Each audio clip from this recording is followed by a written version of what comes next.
I think we're good. Is that good? Thank you, Kim. Okay, I'm going to go ahead and call this meeting to order. I'll start with a roll call. I'm Joshua Stegner. I'm present. Andrea LaFleur. Present. You. Talia Henry. Present. Thank you. Dory Burnett. Present. Thank you. Sarah Hayworth. Present. Thank you. And Dina Kisis is not able to be here. I believe she's away at a Gorman Joint School District event or conference of some sort. So we'll miss her this evening. As far as administration, Denise Burchett. Present. Thank you. Truth Newbay. Present. Thank you. And Craig Wilson. Present. Thank you. Would you please stand with me for the Pledge of Allegiance? Place your right hand over your heart. Ready, begin. I pledge allegiance to the flag of the United States of America and to the republic for which it stands, one nation, under God, indivisible, with liberty and justice for all. You would think after 3 years, I would remember to wait for the flag to come up, but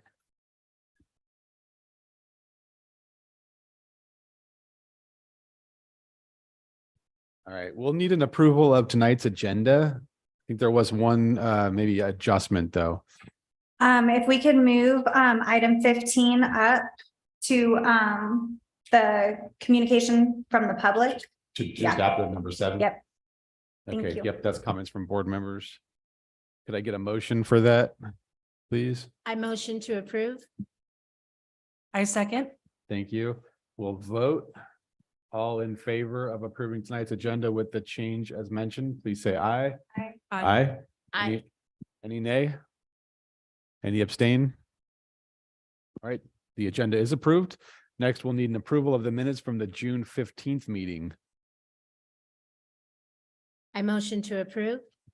I second.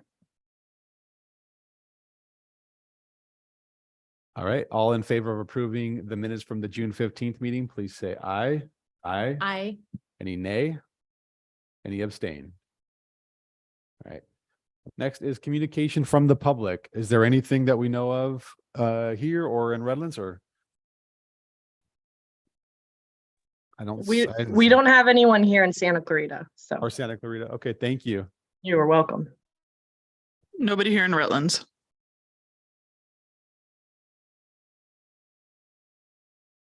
All right, then we'll move on then to comments from board members. Does anybody have anything?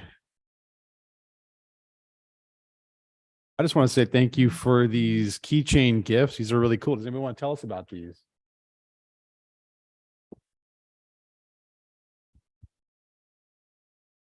So the keychains you have in front of you tonight were provided by the Santa Clarita Resource Center 3D Printing Club. Coleman, our IT gentleman, brought them over. The students designed these keychains and we thought we'd give them to you this evening on their behalf. There's our Gorman Lion on there. Then you have an aerial layout of the Santa Clarita Resource Center is the blue one. And then they made a little class of 2023 die. So each side has something that represents Gorman. There's our little 3-person partnership emblem on one side. It says class of 2023 on another. And then there's a little lion on the other side. It's just a cute little die. All of these were designed by Gorman students and printed at the Resource Center in their club. That's really great. Thank you. Thanks, Santa Clarita Resource Center 3D Printing Club. It's awesome. Thank you. Very nice work. Anything else? Any other comments from board members?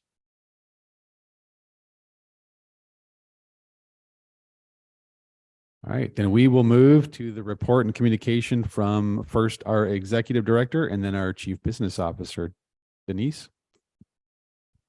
I don't have anything at this time. Happy summer to y'all. All right, Truth. Thank you. Just one main thing I just wanted to bring to the board's attention. So every 3 to 4 years, we are supposed to submit what's called a SB 740 funding application.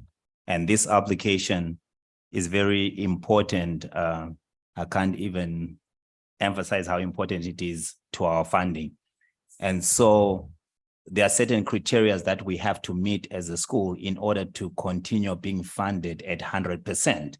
If we do not meet certain criteria, what happens is the state reduces our funding from 100% funding to 80% or to 60% or even 40%.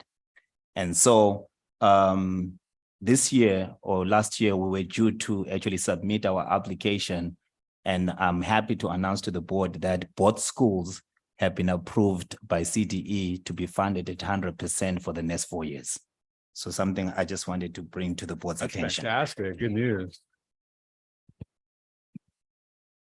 And then most of the other stuff that I'll be presenting basically later on. But there is something a little surprise that I just wanted to share with the board today. And I'll ask Keisha to come up front and just say 1 or 2 words about this.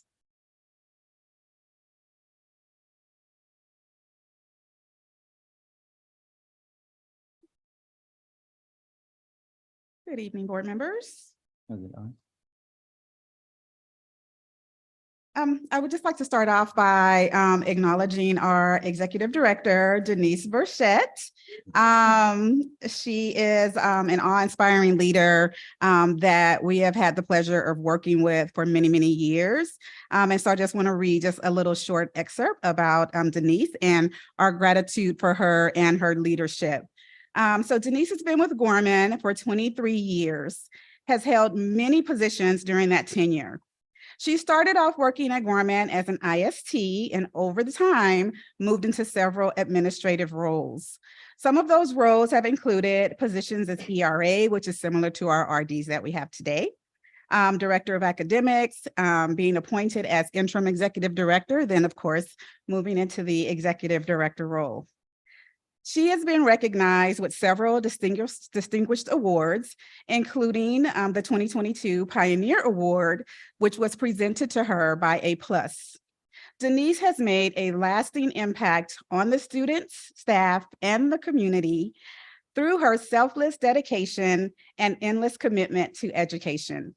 Denise has inspired so many people during her tenure with Gorman, and she is well deserving of everything that she has to come. During her spare time, Denise enjoys spending time with her family, going on road trips in her RV, and camping. She has already made a trial run of camping across the US and is looking forward to many, many more trips during her retirement. We have been celebrating with Denise over the past few months. Some of the words that people have used to describe her are inspiring, a true friend, an amazing leader, and just an awesome person to work with, amongst many, many other things that have been said in recognition of Denise and her leadership. It's only fitting that we also recognize her during our board meeting. We do have several directors who are in attendance with us tonight who would like to say a few words about Denise. So I will start with our CBO, Truth Nube, to say a few words about Denise. And then we will follow that by Stephen Alva, who is our Director of Special Education, Tamara Campbell, our Director of Educational Services, and Olivia Duran, our Regional Director. So I will go ahead and turn it over to Truth.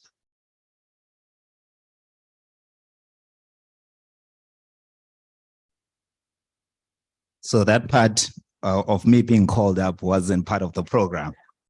So I don't know, it was a trap, but anyway, yes, I've had the opportunity to work with Denise for the last 6 years. Actually, even prior to that, when I was still auditing Gorman, Denise was one of the people that I first got to know when I was an auditor.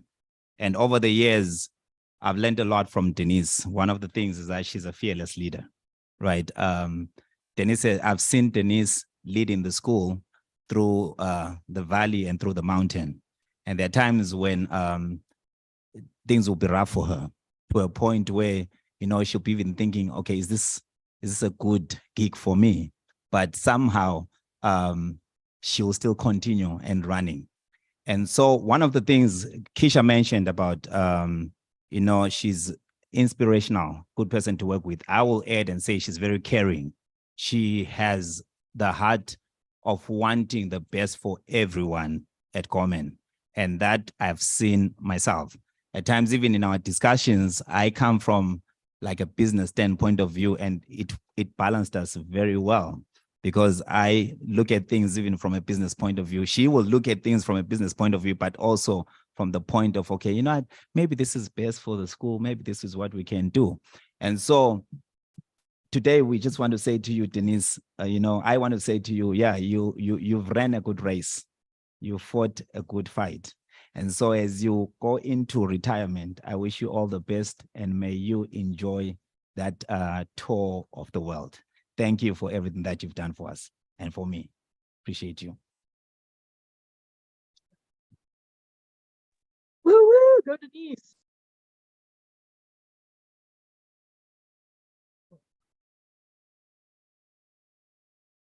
I'm going to do my best to express my appreciation without getting choked up. I really don't have the adequate words to express the impact you made in my life, Denise. The impact you made in my life is immeasurable. The impact you've made on me as a man, as a leader, is immeasurable. Your example, your Christ-centered leadership style and focus has been nothing short of inspiring. At Gorman, we're blessed to have a fantastic team of special educators. And although I may get some kudos, the kudos belongs to you. It's the impact that you've made in my life, the deposits you've made, the belief in me that you made. And I'll share a brief story of what I mean by the belief she had in me. My first day in the job, she calls me into her office, says, have a seat, welcome. I said, okay, thank you. I'm very excited, nervous. And she said, well, Stephen, I'm going to be honest with you. There's a lot of my family in your department. It's like, all right, send that tone early. Okay, ready to go. And she said something that I will never forget. And I always and still will always hold dear to my heart. She trusted me. She trusted me enough without even knowing me yet, first day on the job, to say, treat them like you would treat anybody else. That was huge. I don't know too many leaders that would do that when family's involved. When family's not involved, yeah, that's kind of standard. But when family's involved, that's a different ballgame. But she trusted me, and that just, created in me a fire that was just, like I said, inspiring, Denise. So that's just one example. Your everyday, your day-to-day work, the way you conduct yourself, the way you treat us as a team, you treat us with not only as professionals, but with compassion, where you have that great balance of love, but you're also firm. You set a tone, but you allow for creativity and collaboration. You're a great leader, Denise. And it's not just a loss for Gorman, it's a loss for the field of education. But like Truth said, you deserve it. You've earned it. You fought the good fight. I just regret that I didn't have the privilege of serving under you more years. But I know we'll be in contact. So I believe I do have the privilege to be able to pick your brain every now and then while you're enjoying your adventures. So I do look forward to that. But Denise, thank you for being that once in a lifetime leader and setting that example. And you're just beginning to taste the fruit of what Gorman will do because of the legacy you're leaving behind. I really believe that with all my heart. Thank you, Denise.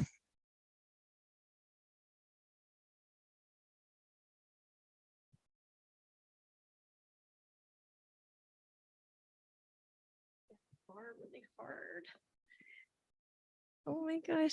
I don't know if you guys know this, but Denise is my birthday twin. I'm going to start with that. But we've been down this journey together for the last 23 years, and we've grown together. You've helped me grow as a leader.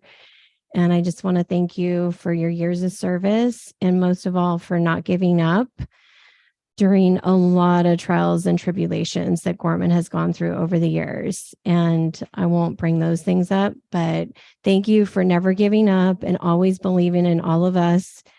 And thank you for believing in me and being flexible and learning with me. And thank you for trusting me to do always anything compliance related. So I'm very honored. I'm happy that you're going into this next chapter, and we're definitely going to keep you on speed dial. And there's just so many times that I could go into, but for now, I know it's not goodbye. And thank you for everything that you've done for Gorman.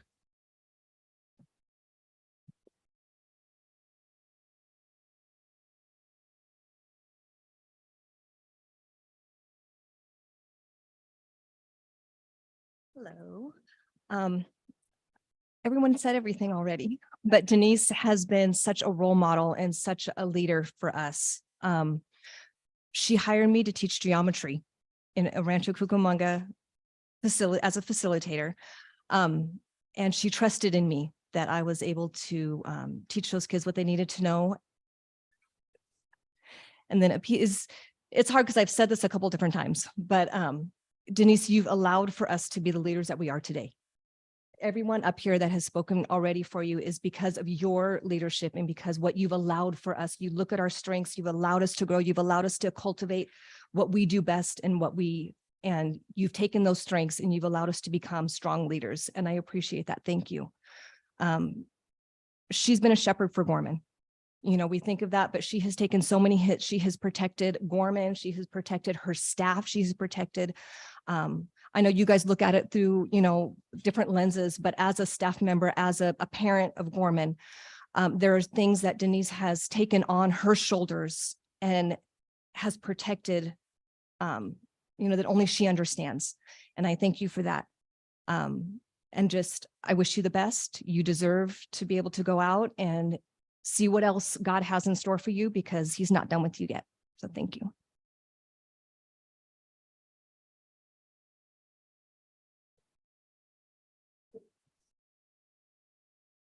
Thank you. So, and just in closing out the director's comments here, I will also just say that Denise is a true leader. No team can succeed as a team of one. And Denise truly believes in collaboration, mutual respect, looking at what everybody has to bring to the table, and then doing what's best for the overall organization. That's why I love working with her. And I will truly miss her being in my life every single day, but I still have her number, so I'm not worried. At this time, I'm going to go ahead and call up our board president, Josh. He has another special presentation for Denise.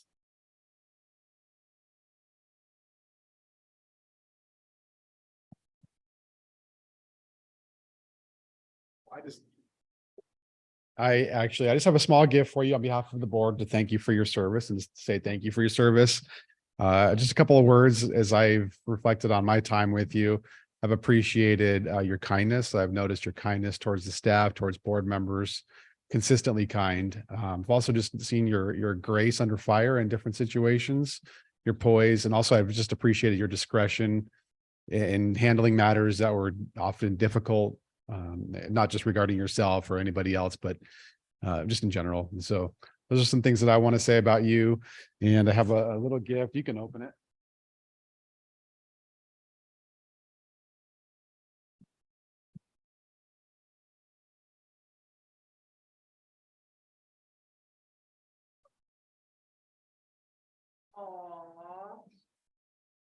Just a little charcuterie board. Yeah, it's similar to what the board was given last year. And then at the end of the meeting, we're also going to have an ice cream social. So celebrate your retirement. Was that it? Was there anything else? Or we go? Oh, thank you. Sorry. Okay. This plaque is in honor of 23 years of service. It's a Distinguished Service Award presented to Denise Burchett, our Executive Director, in recognition of your dedication, selfless service, and significant contributions in education. Gorman Learning Charter Network, June 29th, 2023. So you can come on up. And I think we're going to take a picture.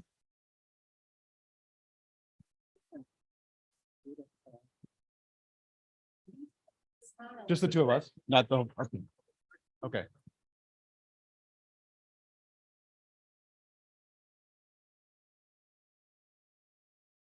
All right.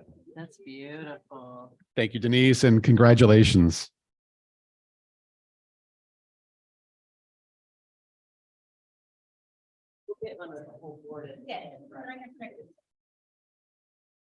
Yeah, and that's the end of my report.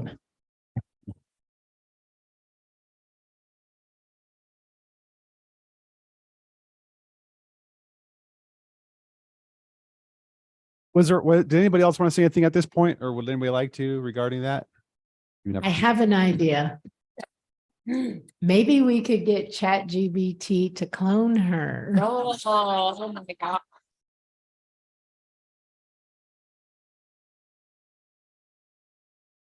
We could 3D print a statue of her.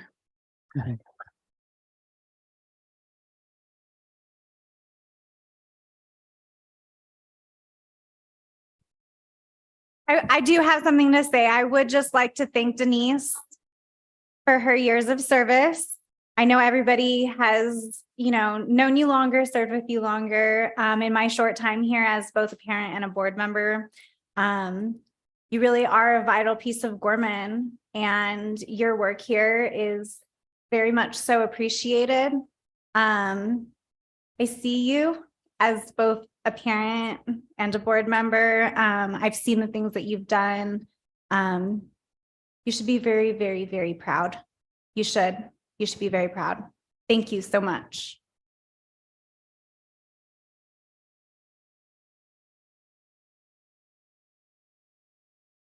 Great. Well, with that, we'll move to our information discussion and action agenda. And our first item is the review discussion of the CalSTRS audit. Truth Nube. Thank you. So at the last board meeting, I kind of alluded to a CalSTRS audit that we had gone through. So I just wanted to give the board a little more information on that audit. So an audit was performed covering the fiscal year 21-22 for CalSTRS. And then there was an observation that was made, basically a finding. And that finding said that it reads, the employer did not report mandatory membership for an employee who performed creditable service and qualified for mandatory membership into CalSTRS. And so we need, basically, they mention who the employee is. And then this is one out of many other employees. And then so this employee needs to enroll, and we need to back report within 60 days of May 31st, because the finding was dated May 31st. So we have 60 days to remove them from CalPERS and report them to CalSTRS. So according to CalSTRS, Resource Center Facilitator job description is the same for both credentialed and non-credentialed employees. According to CalSTRS, Resource Center Facilitator job duties are deemed as creditable compensation under CalSTRS.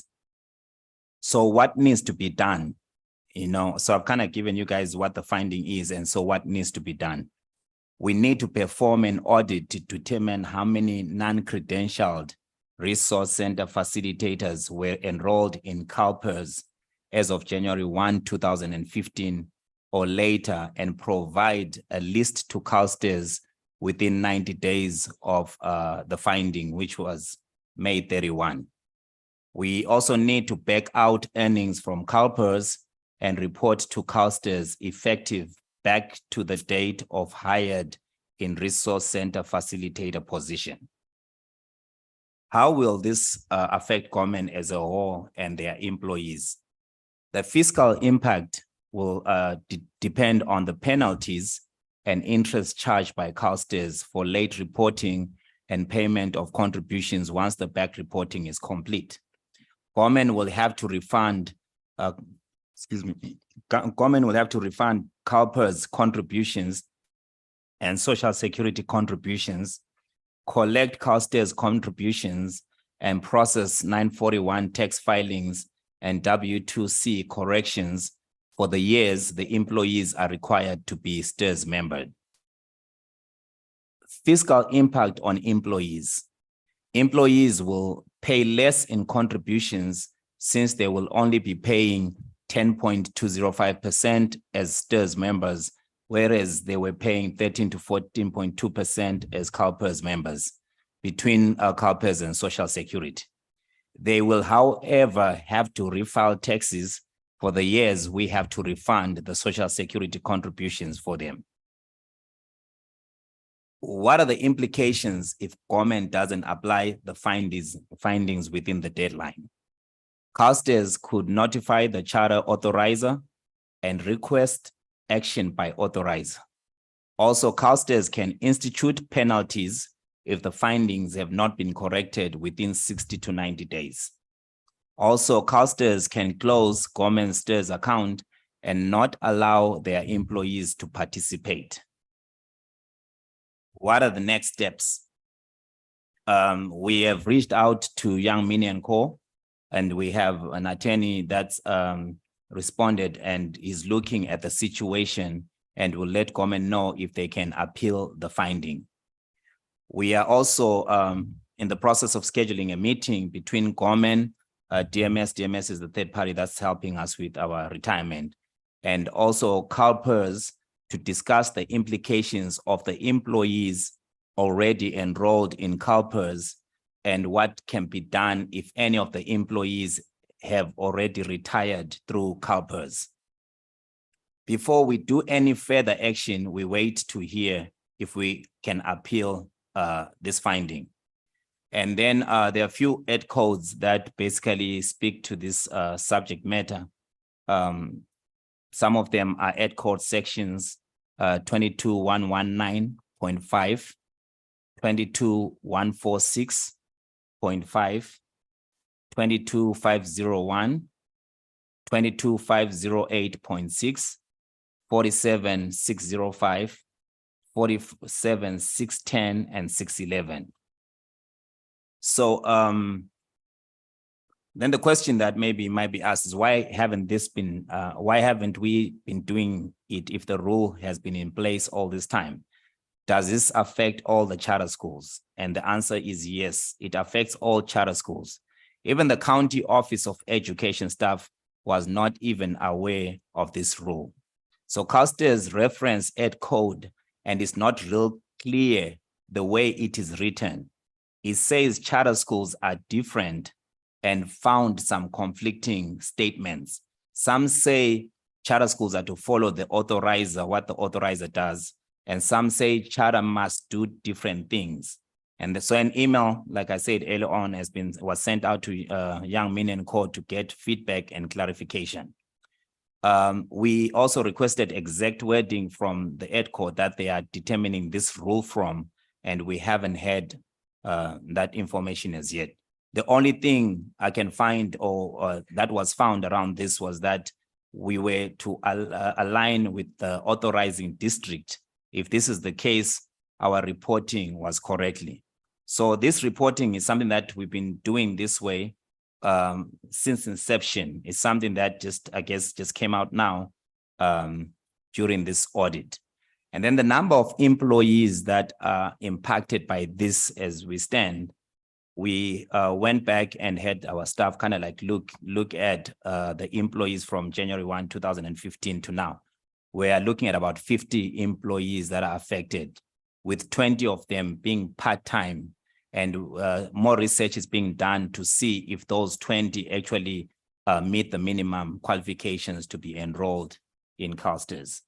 So in summary, basically, like I mentioned last time, the CalSTARS is coming in and saying your non-certificated facilitators and your certificated facilitators are performing the same thing. And so they need to be under CalSTARS and not CalPERS. And they're saying pull all those employees out of CalPERS and put them in CalSTARS. And so that's where this whole thing is emanating. So they basically, when they audited, they found one employee. And so I guess that was their test sample. So what they want us to do now is to go back and look at everyone from January 1, 2015 to now, and then report to them and tell them who those employees were so that they can be backed out and then reported to CalSTARS.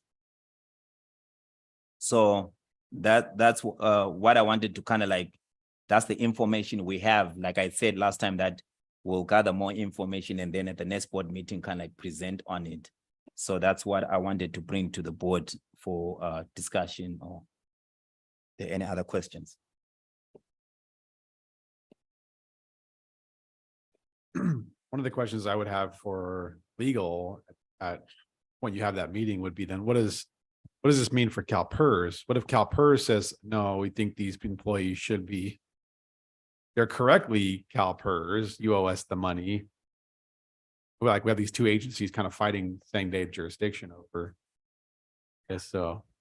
Actually, that's a good question, because in our meeting with DMS, we actually talked about that. That's why I think the meeting that we're trying to set up with CalPERS will also address that, because CalPERS too will be impacted, right? And so now I guess CalSTRS will actually have to prove to CalPERS that, okay, these people need to be reported this side, not this side. Yeah. But because there's also some implications on the CalPERS side. So that's something that we'll have to also find out during our meeting with them.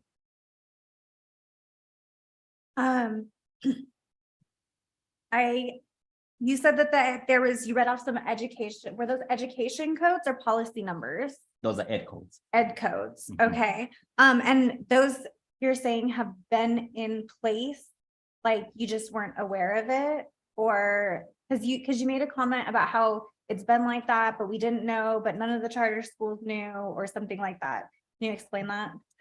Yes, so what it is we were following ed code as we understood it. When I say as we understood it, as charter schools understood it, right? Based on the ed codes that I referenced.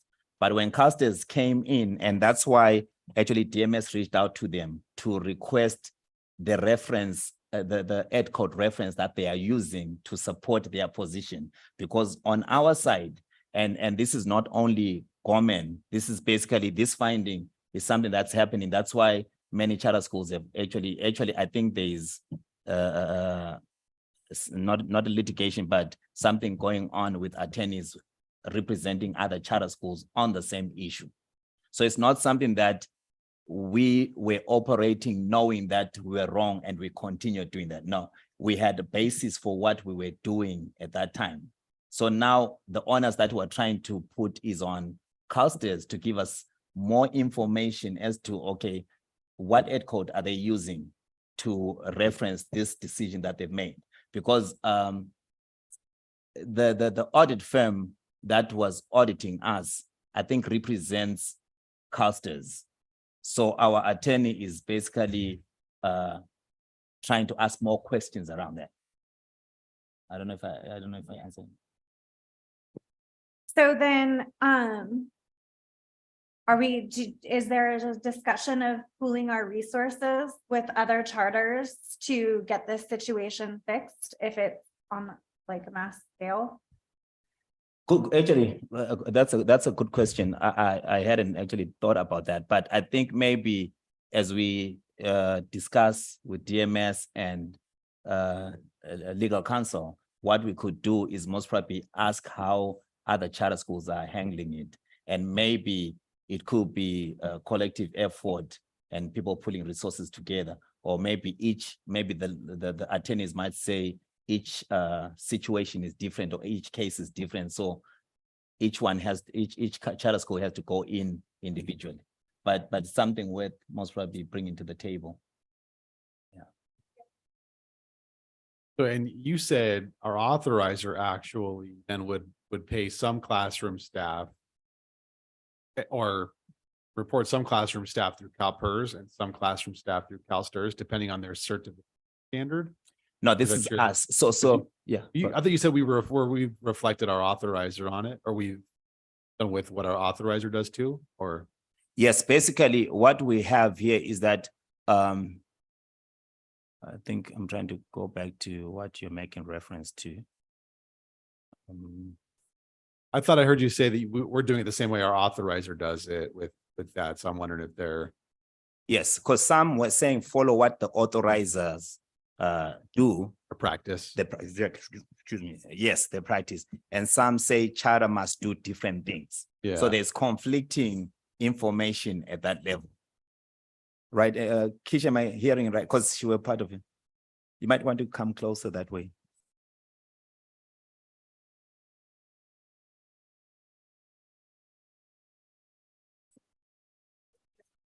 When he's referencing what the authorizer does, in general terms, your school districts are going to only have individuals in STIRS who are certificated individuals. Mhm. And so we follow that same practice of only placing certificated individuals into STIRS, whereas now the audit is reflecting that it didn't matter if these individuals were certificated or not, that there was some different education code and practice for charters.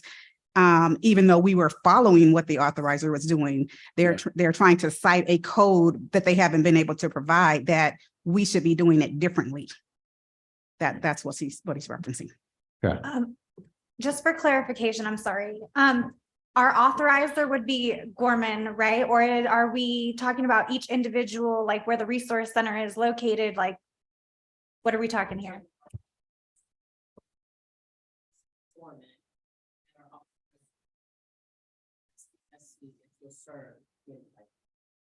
Those are our authorizers. Okay, we do have more than one. Yes. Okay, well, so, and they all do it, oh, I'm sorry. So, and all of the authorizers are doing it all the same? Okay, That's correct. thank you. I just wanted clarification. Yes, basically, I think I stand to be corrected, but all school districts do it in a certain way, right? But when it comes to charter schools and even more so 9 classroom-based charter schools, it's like some things are kind of like in the gray, right? So usually we tend to follow what the authorized, because the authorizers are basically our oversight. So we tend to follow them based on the supporting maybe ed codes that we might be having, or that young Minion Co also might have shared with us. But then you are hit with this finding that basically requires for us to change what we used to do. And this is something that has been done, like when I say from inception, right? It's only this time, even prior to my time or prior to anyone's time, that's how we had been reporting our non-certificated facilitators. Mhm. And then I think you mentioned last meeting, the silver lining on this might be that the rates are lower. So long-term, this change may actually save cost. Okay. Yes and no, because it might save us because a little bit, but then the issue is, which is the thorn in the flesh, is the penalties and the interest. Right. Yes, exactly. But because the rates are lower when we come to clusters, but if they come back and calculate the penalties and the interest from 2015, you're now talking what, 8 years? That's what now we'll have to be having to deal with. Are there a lot of employees though that would fall under this? We have no idea.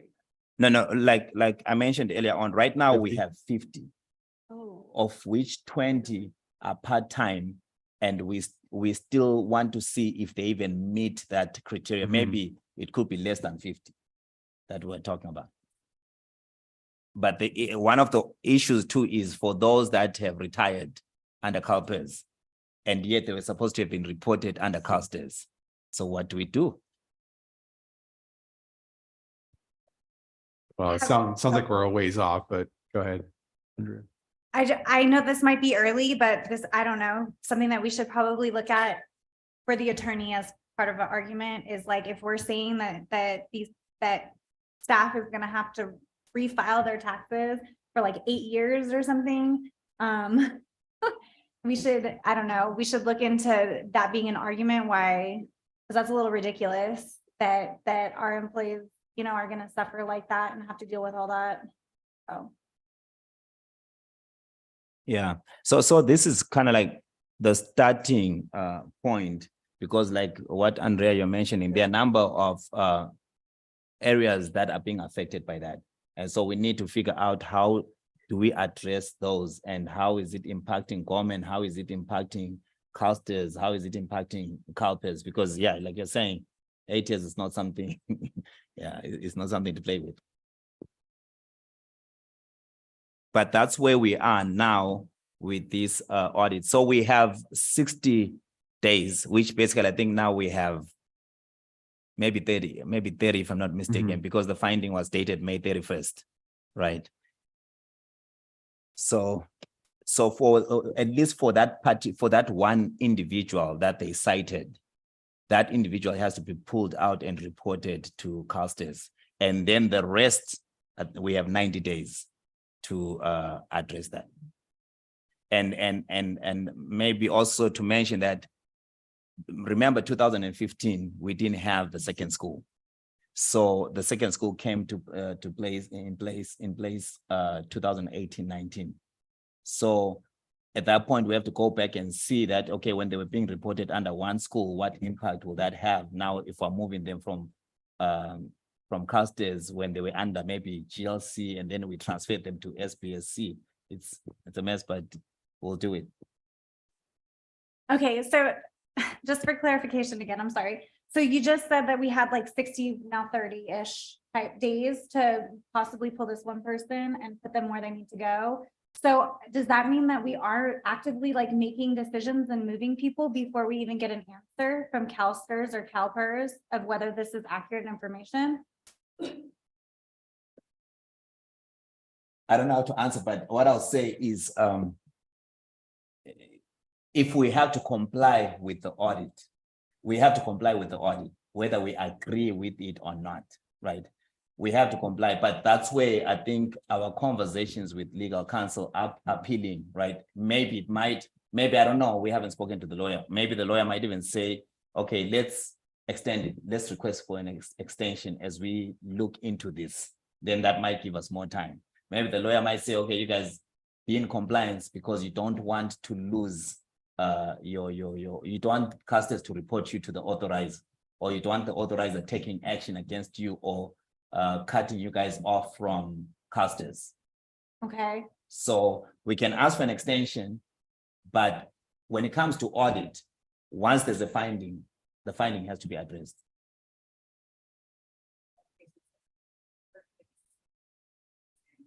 That was the finding, and there's 90 days as far as everyone else who might be included in that.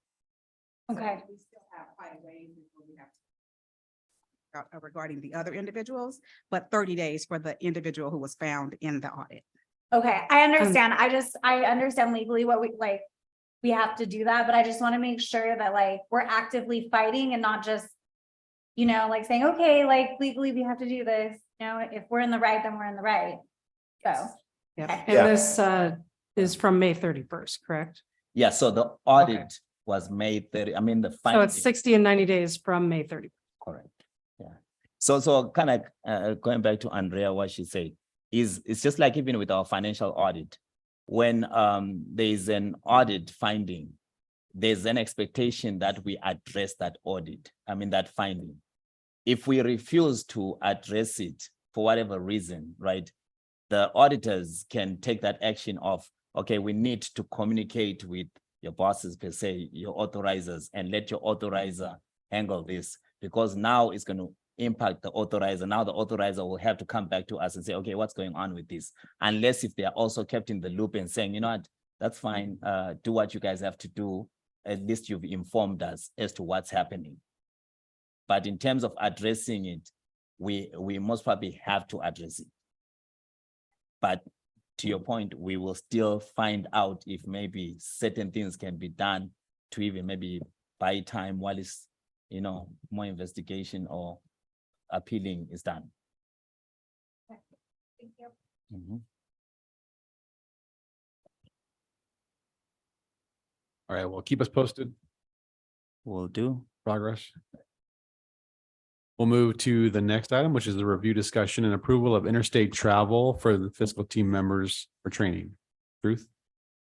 Okay, so this one, basically, I brought this last year again. This is an annual MIP conference, and this conference is basically to increase efficiencies for the software that we use for our accounting and partly payroll software. And so this is an annual conference that happens every year in Las Vegas. And so our policy as a school requires that any out-of-state travel has to be approved by the board. And so I'm coming to the board to request that the board approves that, I think I have three fiscal staff, including my three fiscal staff plus myself to attend that conference. It's from October. I think the flyer is there too. Yeah. You have it?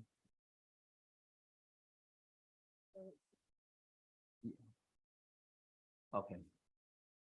It's from the 10th to the 12th of October.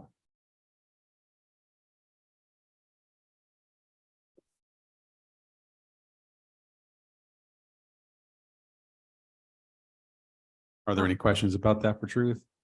I do have a question. I think education is very important, but it seems like we're taking a lot of people on this trip. There's you and 3 fiscal staff. Is it possible to do it with less and have them report back to the team? Good question. What happens is the challenge with the sessions is that there are important sessions that run at the same time, right? And because they run at the same time, we end up missing out on, and I saw this at the last conference that we went to, because usually when I go there, I tend to attend the more of maybe new stuff that they're introducing. And then the staff attend the more hands-on ones, right? And so what happens is maybe between 10 and 12, 3 sessions will be running that we all need to be part of. And so when we have when we have maybe 2-3 people attending, we can spread ourselves out. But when I put 3, it wasn't necessarily that I might actually end up taking 3. I was looking into that to see, I was going to look at their schedule and maybe even cut 2 or even cut 1 instead of taking too many. That's something that's not off the table that actually I had in the back of my mind in terms of, okay, depending on what sessions are there, I might not need to take all 3. I might just take 1 or 2.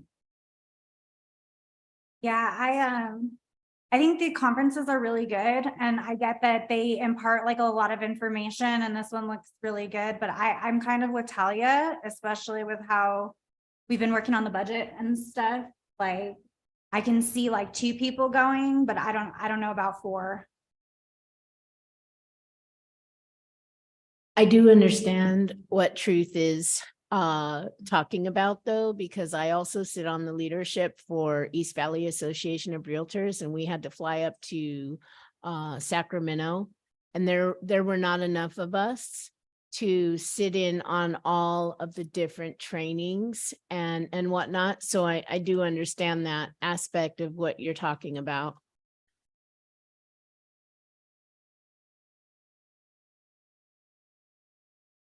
Also, I just wanted to point out, can you hear me? That we do attend a lot of conferences throughout the year, and there are some conferences where we will take more people than at other conferences. So for example, CCSA is so large that you have to take enough people to really like get all of the sessions, to get all the information. We have specific funding that pays for all of our conferences. So our Title II or educator effectiveness funding, and we can only use that funding for professional development conferences, trainings, and all that. So just wanted to add that too. No, that's excellent. I actually did not know that information. So I think that that's good if we're getting funding for that or grants or whatever the case is. It's like I said, I personally don't have a problem with conferences. I think they're great. I think they're really educational. I just want to make sure that we're being fiscally responsible. So that.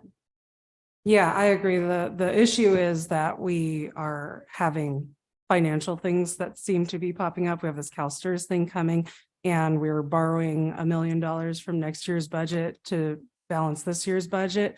So just being fiscally responsible, is this something that's all coming out of that? And there's nothing else that because I don't want this to come out of different funds. If this is totally covered and no one else is going to need that money, then I'm fine with it. But if it is being subsidized from our general fund or Yeah. other areas. I think that So looking into typically cutting the funding that I spoke about will cover our conference registration, our hotel fees, the eating out, being able to eat out while you're there, mileage if you're driving there, that kind of thing. Yeah, it does cover all that. And with one of our fundings, we have to use it up by a certain year. So it's our federal funding. And then the other funding, we have to use it up by, I think it's like 2025. So there's like deadlines of when you have to use it. If you don't use it, then you lose it. So we really do pay attention to the conferences that we go to and make sure we're utilizing that specific funding on those. And for your guys' comfort, what you said is true. And like I said, once the schedule comes out, if I look at it and I think, okay, some of the stuff is maybe repeat, we don't need 4 people to go. You can be rest assured, I'll just take 2 people. I won't take 3, I won't take 4. So it's just, usually when I say 4, it's based on what I saw the previous year, but I'm open to the idea of taking less if at all possible. Great. Thank you, Truth.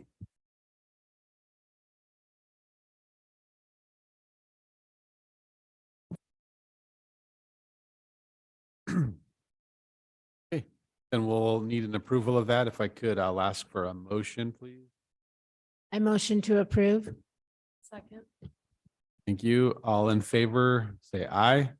Aye. Aye. Any nay? Any abstain? Okay, that travel is approved. The next item is a review, discussion, and approval of the budgets for the 23-24 fiscal year. Truth again.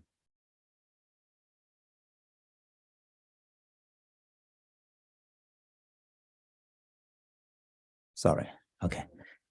As part of the requirement to continue getting funding and meeting ed code requirements, the board has to adopt a budget by July 1st. And so last board meeting, we presented a preliminary budget, right? And today, what we're basically doing, we're bringing back the same budget for adoption. And so there are no changes that were made from the preliminary budget that we presented to this adopted budget. If there were any changes, I would have highlighted those so that the board can be aware of what those changes are. This is just GLC. So for GLC, still the same projections for our revenues, for our expenses and the fund balance. And then also we've included our cash flows that are required to go with the budget. So I'm just presenting this to the board for recommending that the board adopts this budget for GLC SBSC, or unless you want me to go through the 2 schools. I think, no, I don't think we need to highlight unless there are any, like no changes for either one from the last presentation. We'll approve them separately, but unless anybody has questions regarding any, there specifically, and they can ask that of you. I just want to know if there's a plan in place for next year, because it seems like we balanced it for this year, but we're projecting that it will not be balanced for next year. So are there any kind of strategies in place for making it so that we are not in deficit for the future? Yes, and even with our enrollment, because this is an ongoing process. So as we begin even the new year, we'll start having those conversations. Even I think in our projections, Jenna kind of like touched on that we went in very conservative. And even to this day, we are very close to our projection. Am I wrong, Kim? We're very close to the projections, and we haven't even gone through the entire sum. So we went in conservative. So we are going to be monitoring, and then the discussions of continuously maybe monitoring and controlling our expenses that's something that will definitely happen as we start the fiscal year. And we'll be talking about that as we go. I'm still a little nervous because I feel like when we said we were really close, that was this year, like, oh, we were so close and we were still in a deficit because our numbers were too high. And I know that we're being conservative this time, but I don't know if that's going to make up that much in the next year. I feel like we're kind of just making it okay this year so that hopefully next year we'll be fine. So no, and good observation. So the beauty of it is we have 3 reporting periods. Like we have this one, the adopted, and then we have the first interim budget, and then the second interim budget. And what we have been seeing, and Jenna is here, and Roman team is here. Like there's a lot of unknowns, right? When you come to projections. So what we try to do by all means is to project based on the data that we have. And based on the data that we have, all things being equal, we will hit our projection. But if should we not, first interim, that's where I was going with this, like first interim, which covers July 1 through October 31st, we will adjust accordingly. And we will bring the data and the assumptions as to why we are now adjusting. And I'm wanting to believe that between now and then, discussions will happen so that as we come to first interim, you guys will be kind of like kept aware in terms of where our numbers are and if there are any other revenues that have come in or if there are any expenses that have come down.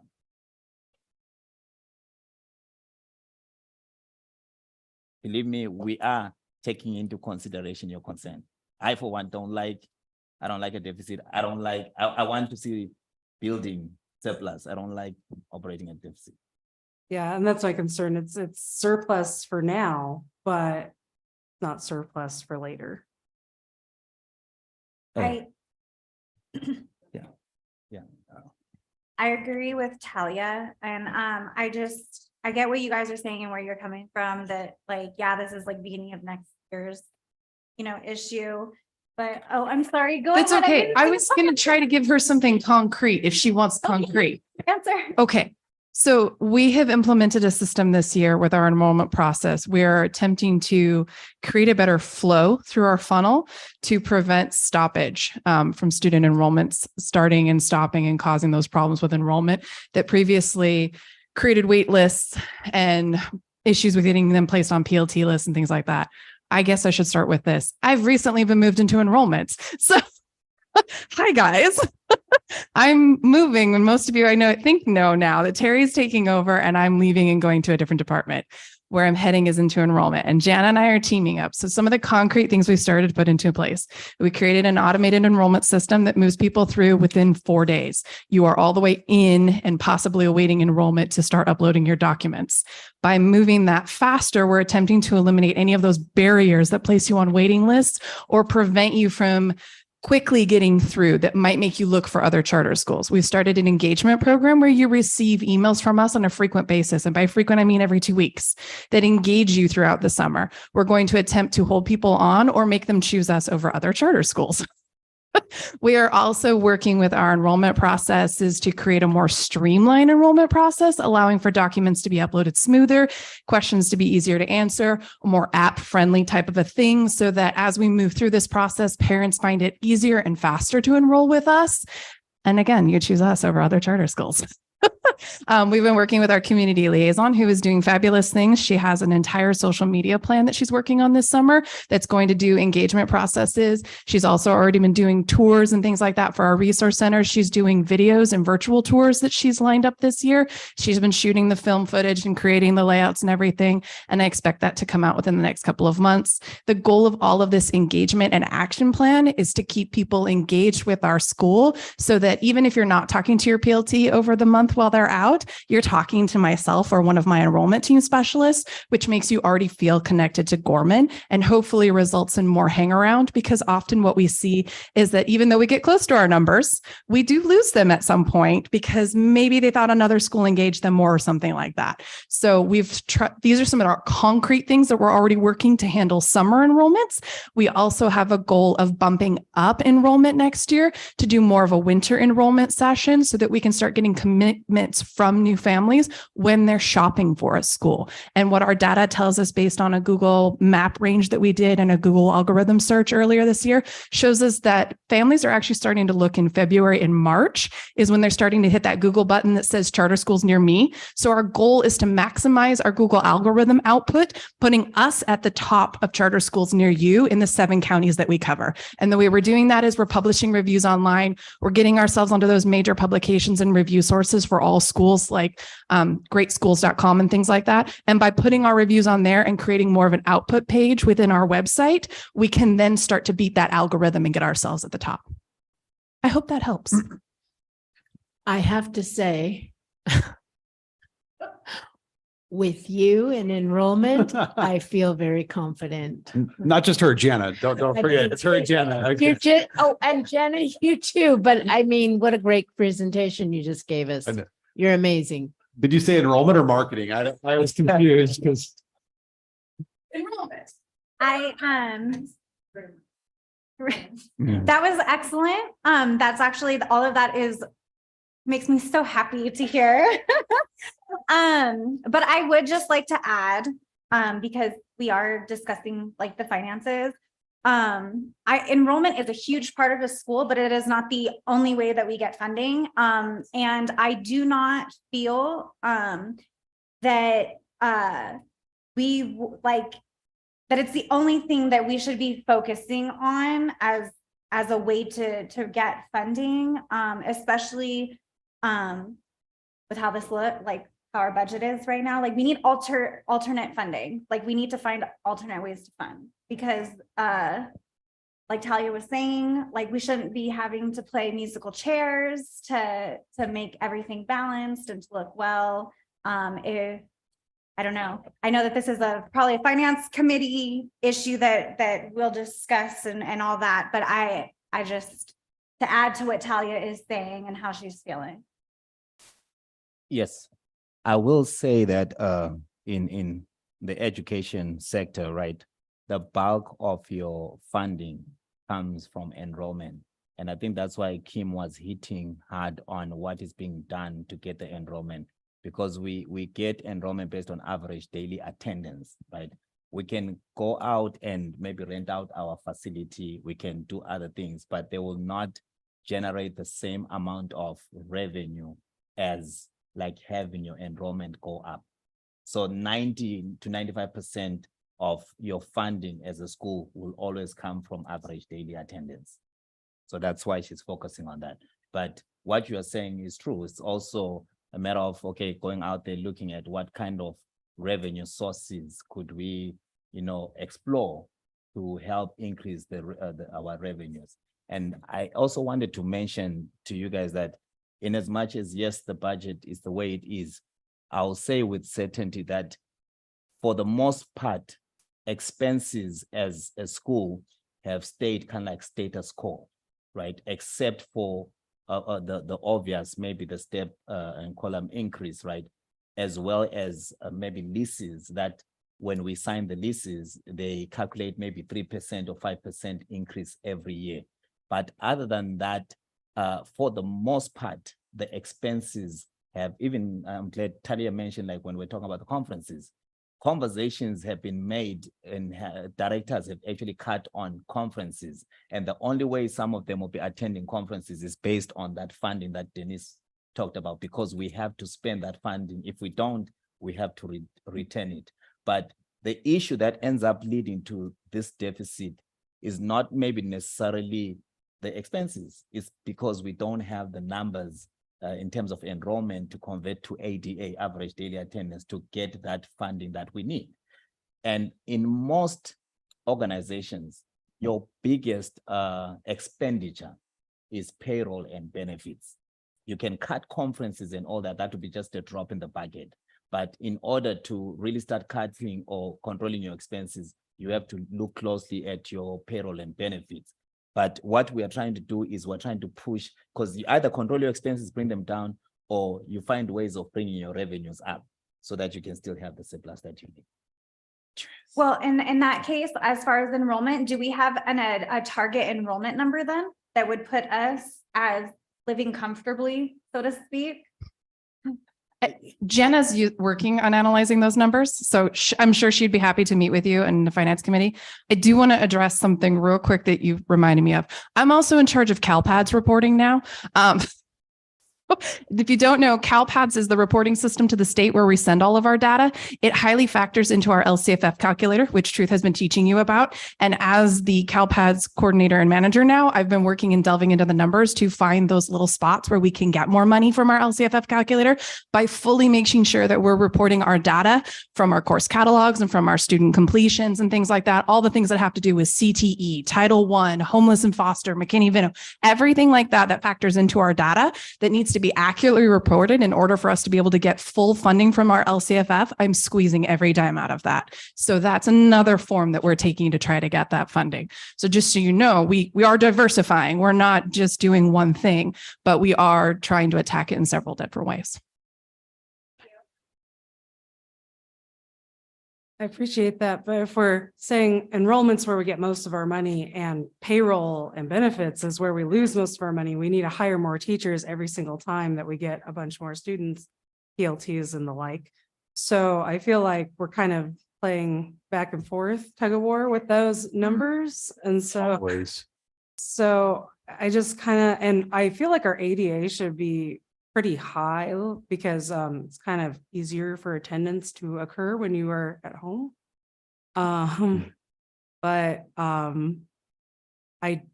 I'm not understanding why we don't look a little better on paper.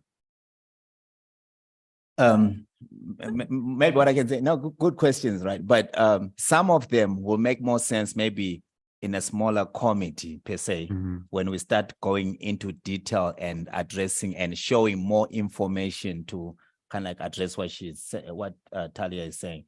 But the cost analysis that, I mean, not even the cost analysis, the data analysis that Jenna and Kim will be working on will also show, because let's say when you get to a certain trigger point, let's say we have 60 students, right? We might have to hire a PLT, right? But those 60 students will generate on average maybe 10,000, right? So they will give you more money than hiring one PLT. That's how you basically offset that. You just don't have to go out there and hire not even only PLTs, just even regular classified staff. You just don't go and hire because the idea is you're trying to control your costs, right? But you need to have trigger points where you're like, okay, now we've reached this point, we need to add one more staff. And adding that one more staff, what's the cost benefit analysis? When we add that staff, are we getting more money, or adding that staff, we're still at the same place? And what is the trigger point for cutting the budget or doing reductions of some sort, not like classified, but because next year we're projecting 664 in deficit? Yes. Well, the trigger point actually has already happened even as we're dealing with next year's budget, right? Whereby all department heads went in and cut and basically stayed with what they absolutely need.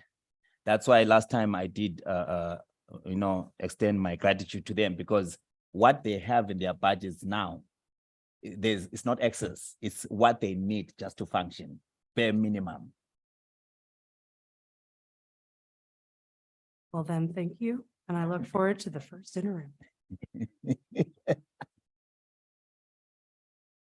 And you elaborated last board meeting on how there are changes that have come kind of from the state level, reducing the amount of funding for everybody and for us. And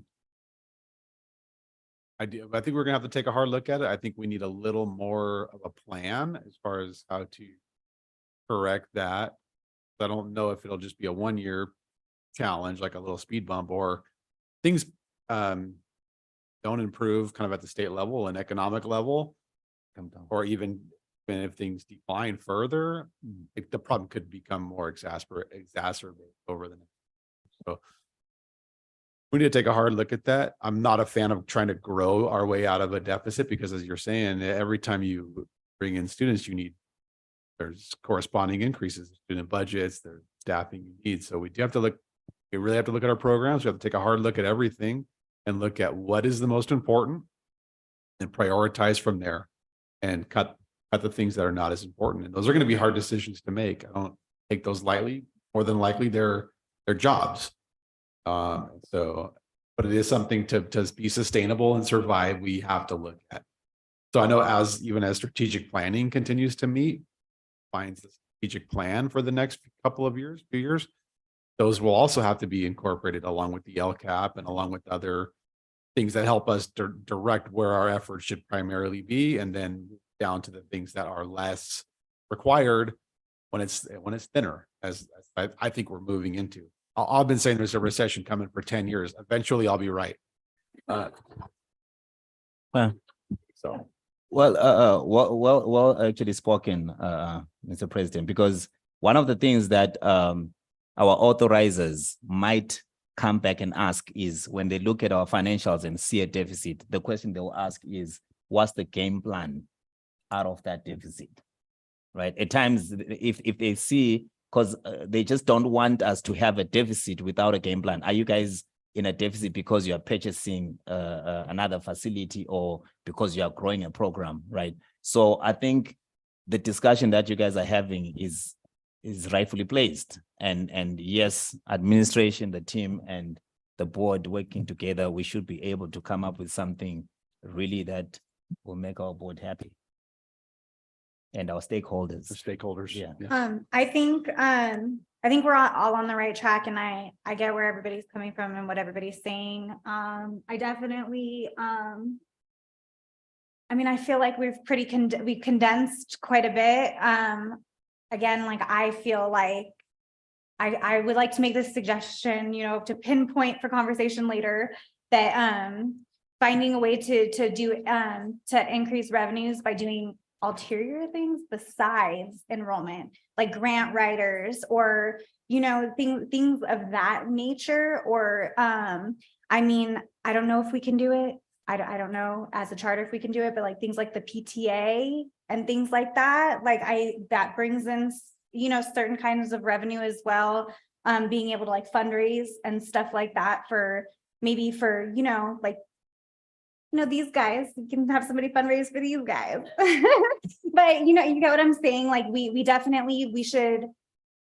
I know that this is the last board meeting for this year, but I definitely think we should start the conversation earlier than we have in the past, and like start the conversation at the beginning of the year and try to push this so that we have opportunity to have the conversation instead of last minute having the conversation.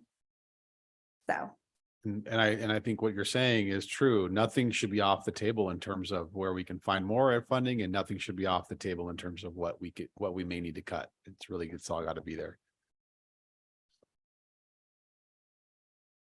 Are there any other questions or comments for Truth at this point? Then before we move, we'll ask for approvals on each of these separately. Would this be the time to talk about having a form that breaks it down per resource center and things like that? Or I think that is something that our like a finance committee should look at and take Okay. a hard look at, looking at where those costs are. We talked a little about this last time, where we don't really necessarily want to come in and do that at our budget workshop with everybody, but to do it yeah, in smaller settings, it would be small, great. I'm yeah. hoping for some folks who could do that. We can also I think that we can also get some of that information from the committees, like like something like what you're talking about. Yeah, like maybe to even put in it the in board drive yeah, or something to like put it in the that. board Sure. drive, So just we so can- everybody can have reference. Since Yeah. everyone's voting on this budget, maybe having a breakdown available for perusal if someone had a question. Yeah, I agree. Once the committee start working on it, you're saying, Yeah. or okay, Or maybe sooner. Maybe soon. if we can. So kind of Josh answered the question, right? So when we present the budget, everything is kind of consolidated. So the details that most probably you're wanting will not be in this budget because the template that we use is the template that's required for us to use as by the authorizers and by maybe CDE. But any information, depending on the level of detail that is needed, is available for you guys to review, right? So that you guys can make informed decisions. But when it comes to the budget, it's basically all what we're now doing. We're basically taking everything within the school, and we're now bringing it to the board and saying these are the expenses for the school. These are we're not saying these are the expenses for this department. These are the expenses for this resource. That's not the time for this one here, because this one is the one that goes to our authorizer and city and the county. Yes, I remember you saying that, and that, I think at one point the board did have a bigger breakdown. Yes, years ago. years I think, ago. I think I think we understand that. I think what we're saying is if like the board had that breakdown that was easily accessible, because we understand like we can't have everybody on a financial committee. So, but if we had that breakdown, it would be easier for us to make sense of the entire budget on a full scale by being able to have that breakdown of what's going where, because then we could be more understanding of where the cuts happened and why they happened. Whereas right now you're looking at it and you're just like, whoa, like that's crazy. Like what's happening here? You get what I'm saying? Yes, but as we discuss it, yeah. And I understand you have to use this form. Would it be difficult for us to get, not in public necessarily, but in our drive and budgets by department broken down? That's why. Would that be actually- possible or? Yes, it's possible. Like I said in the previous meeting, we used to do that. Right. Yeah, in the past, we used to do that, kind of the PowerPoint slide and all that with the different departments, and all that. It's just, it can be presented, but it's how the information is used, Right. right? So that maybe we're just not zoning in on maybe one department Right. but how it's used. But that we used to do that as, I used to present that to the board as a budget workshop. Had different slides, different departments, a pie chart showing how the percentage of payroll, percentage of revenues. I had all that. Is that something that's still being done, or was that something you were doing specially for the? No, we have that because that's okay. how I get to these numbers. I have that. Yeah, because I think we're not, yeah, so like, I feel like if it's something you already have, that perhaps you could share it via the drive, would that be acceptable without the full-on presentation and PowerPoints, or? Like it's just for reference, for us, for the board to reference. That's all we're looking for. Yes, yes. I think what would be best, I don't know. It's your, Well, I think the board is asking for those budgets to be broken down again for reference and for, I think just better understanding. Why don't you send that to me when you're able to, and then or to the board president, and then that can be forwarded out. And I would just request in lieu of committee, any other like feedback or discussion, go back through the president of the board to administrative. If there's anything, so what Truth is saying, it's not necessarily the information that could be a problem, but it then is how is it acted upon that could go down a road that's not appropriate. So we'll get the information out, but then just if there are questions or communications about it, we'll just try to make sure it runs through one point of contact. right. And also the information doesn't have like employees per se. So for example, it would be a department and it will tell you the certificated employees, this is the total dollar amount. For the non-certificated, this is the total dollar amount. For non-payroll related expenses, this is the total. So this department is 2 million. This department is 1 million. Is that something? Okay.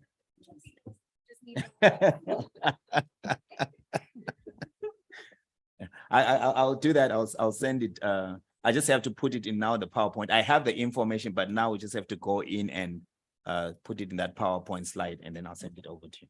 Yeah, or the raw data is fine too. You don't need to make a presentation out of it. Whatever is easiest, they'll just communicate the information. Okay. Okay. Anything else on budgets before we ask for an approval? If not. Okay. We good? Okay. Then I will first ask for an approval of the 23-24 fiscal year budget for Gorman Learning Center. I'll ask for a motion.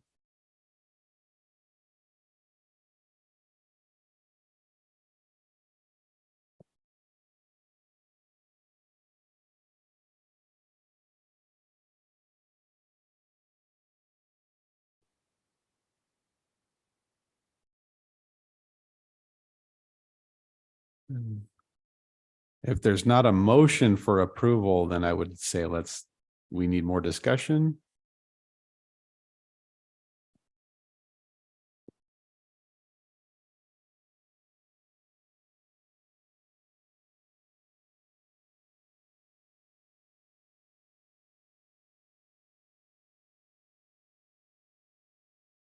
Are there more questions?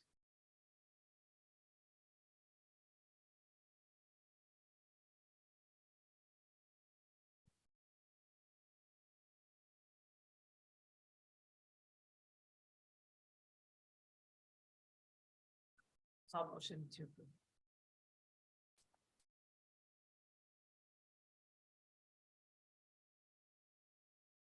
Is there a second?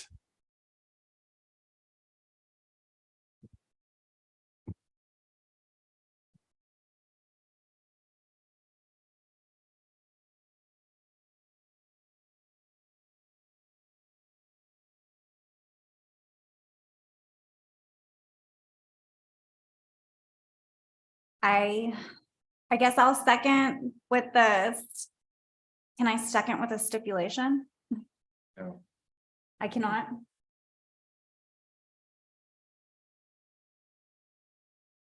Any change? We would have needed to have discussed prior to the motions, right? Or stipulations. Technically, a motion that's not seconded would fail, and then a new motion could be brought in any fashion that the motioning party creates.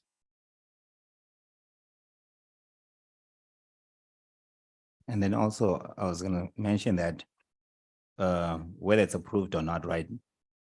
We have till July 1. So whatever changes the board want to happen will have to happen today. What's today, the 29th, and tomorrow, and then we have to most probably come back tomorrow. Mhm. Because we have to get it approved before July 1.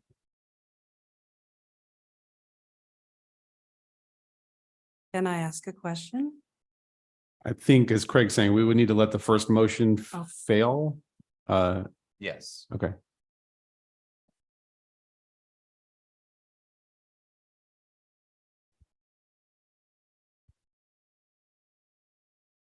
So I do not have a second at this point. I'm going to assume the first motion failed, and then we need more discussion. Talia? I just want to know if there's anything else we have for strategy for the future deficit, not from this fiscal year, but from the next one. What is our strategy besides enrollment to deal with at least 664, and that's just for one site, 1,000 in deficit? Every year changes, right? So you might be surprised that when we come first interim, right? And when we present our numbers at first interim, and we project our out years, there might not be a deficit from for next year. But that this deficit is showing now because this is how things are as of now, based on the assumptions that we got and made as a school. So things may change for next year. But again, it goes back to the discussions that have to be made in terms of, okay, what's the game plan, right, in place for next year? Because the first thing is we were hit with this new development from the state when they cut the revenues, which also affected our next year's projections. And that's why we go for the January governors workshop and the May governors workshop, because new data is given to us and we use that data to make our projections. So in terms of the game plan really is to look at the expenses, look at our revenues, what can be done to increase the revenues. Mhm. So the assumptions that we're making is that we don't want to be a deficit this year, and that's why we borrowed the million. Is that fair to say? That's an assumption we made? Well, we didn't quite really borrow the million, right? We had money that was given to us that we were allowed to spread over two years. Yeah, over 2 Yeah. years. And so instead of maybe spreading it over 2 years or 3 years, we basically used it All in up, yeah. exactly. Okay. Right. But and this was because of what the information we also got from the state in terms of, okay, they are cutting some funding areas. So that on its own was to help us balance our budget for next year. For this And year. then go into the next year, yeah. discussions of, okay, now that we know that we're not receiving the money that we thought we were going to receive, what can we do, right? Yes. Because the main focus was for the budget for next year, balancing the budget for next year. But in terms of the out years, definitely it's a conversation that Yeah, is going to be happening beginning July 1. yeah. So are we just making an assumption that either our enrollment will increase and that's why we're okay with that deficit? Or are we making an assumption that we will get more money from the state and that's why we're okay with that deficit? I'm just trying to figure out how to be comfortable with balance this year, but next year, we know where. Yeah, I will honestly, I will say the focus should be mainly next year, right? Because the out years change based on today, we can say, okay, we have 24, 25, we have the deficit of 600,000, right? But the assumptions change. Tomorrow we might come in and then our enrollment just shoots up. And then that's thing of the past. Or we might come in and our enrollment is down. But we also, because when we make these projections, we take information from state level Yes. and then interpret it and translate it to local level to make the projections that we make. So it's maybe let me say this, it's too early right now to say how, because this budget is for 23-24. Yeah. Right? It's Yeah, too it's early to 23-24. say what will happen in 24-25 and 25-26 Yes. because that changes. Well, and it could in theory change for the worse. We already have CalSTRS penalties that are not in this current budget. So I'm still not feeling super comfortable that like, oh, the enrollment could go really good, or oh, the state could give us a bunch more money. We could also have things come up. Which in the course of this coming year, those are things that need to be addressed. Because because the 600 that you're talking about is for 24-25. Yes. Correct. But for 23-24, we were trying to balance the budget so that even our authorizers don't basically kick back our budget or the county. Yeah. But for 24-25, we still have an entire year to address that and make sure that, okay, if our numbers are not looking right, what should we do to start? And then I think you guys already kind of touched on that in terms of Josh was saying maybe hard decisions will have to be made when we look closely. Exactly. Maybe not at that point as we are headed As we're towards headed. exactly so that we don't have to wait to do that. But as we are looking at things and seeing how our enrollment is going, we don't want to wait till the 11th hour to address that. But we can start saying, okay, these are the issues or areas that I think we need to prioritize. This is where we might have to cut, and then we have the game plan. I kind of have a tag on question that has to do with that. So the CTE, I know that we previously discussed the CTE grant. Are we gonna have to pay anything back on that? So the way the CTE grant works, right? It's a 2-to-1 match, right? So they give you money. If they give you 100,000, you have to spend 300,000, or is it 200,000? Sorry, right? In order for you to get that 100,000, it's not like you're just getting the CTE grant and that's it. Many grants and match. In order for you to receive this money, you have to spend so much money. If you don't spend that money, you either have to pay back the money that they gave you. So how is the CTE grant? Because it was pretty high. It was pretty substantial. It was like one million. Yeah. So are you saying we have to spend 2 million? And then what happens if we can't spend 2 million? Well, we have to return the money, and we might not qualify for that grant.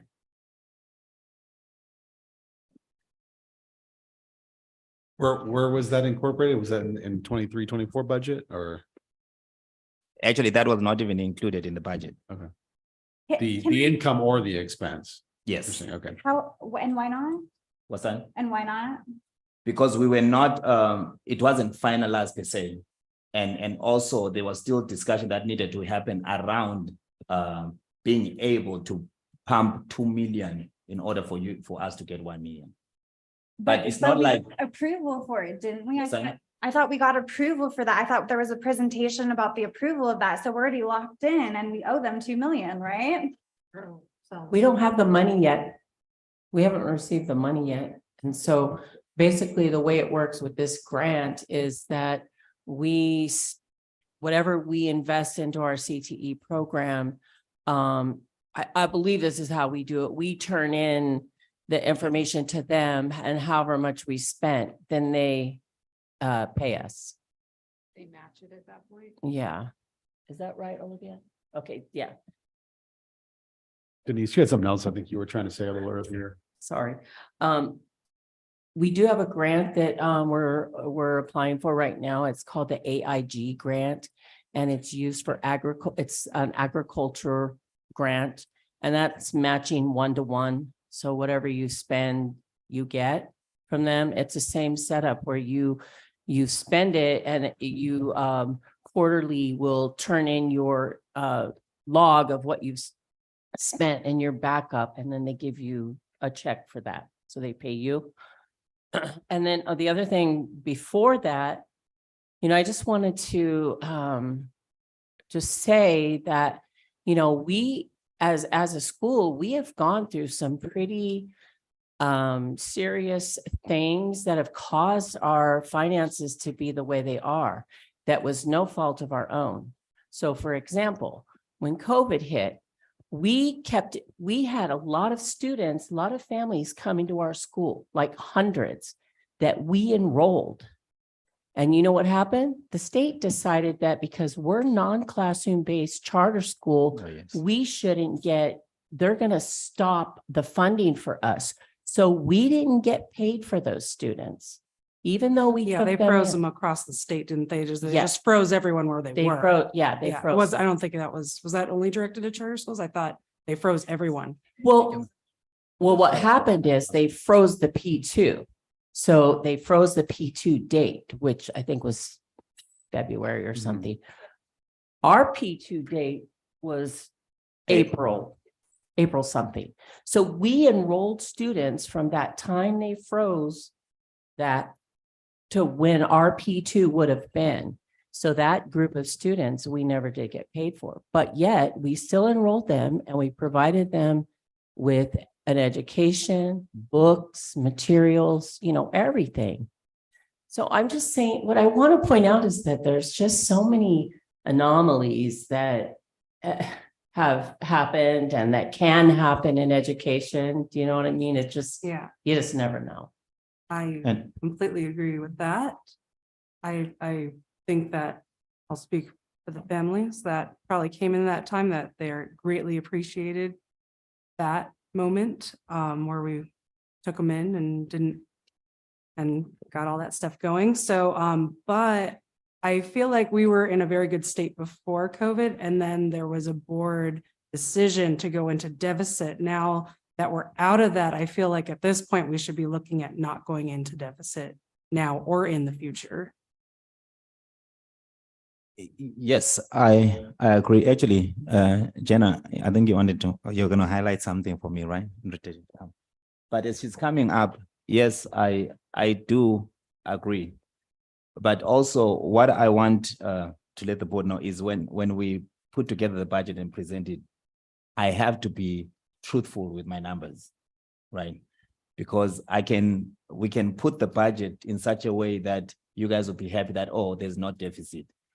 But that's why at the last board meeting, I highlighted that what will most probably help cushion the deficit is the fact that we had monies that were given to us that we can spend over 2-3 years, but we brought some of it in next year's budget, right? Absent of doing that, the budget could have been maybe a deficit of 500 or 600,000 for next year, and that would have been worse. So I felt that if we bring a budget to the board that is balanced for 23-24, we have time. And believe me, like Denise is saying, to address the issues that will affect 24-25. Because 24-25 is 2 years from now, and 24-25, there are other factors that will come to play that we have to bring to the table, and also maybe a strategic committee, the board also has to look at number of things that need to be moved around or changed. And maybe in the process of changing them, they will be for the betterment of the school and our numbers. But it's too early now to say, okay, let's go. Because if we had to balance, maybe present 24-25 as balanced, the honest truth, what I should have done is I should have basically presented to the board like cutting positions.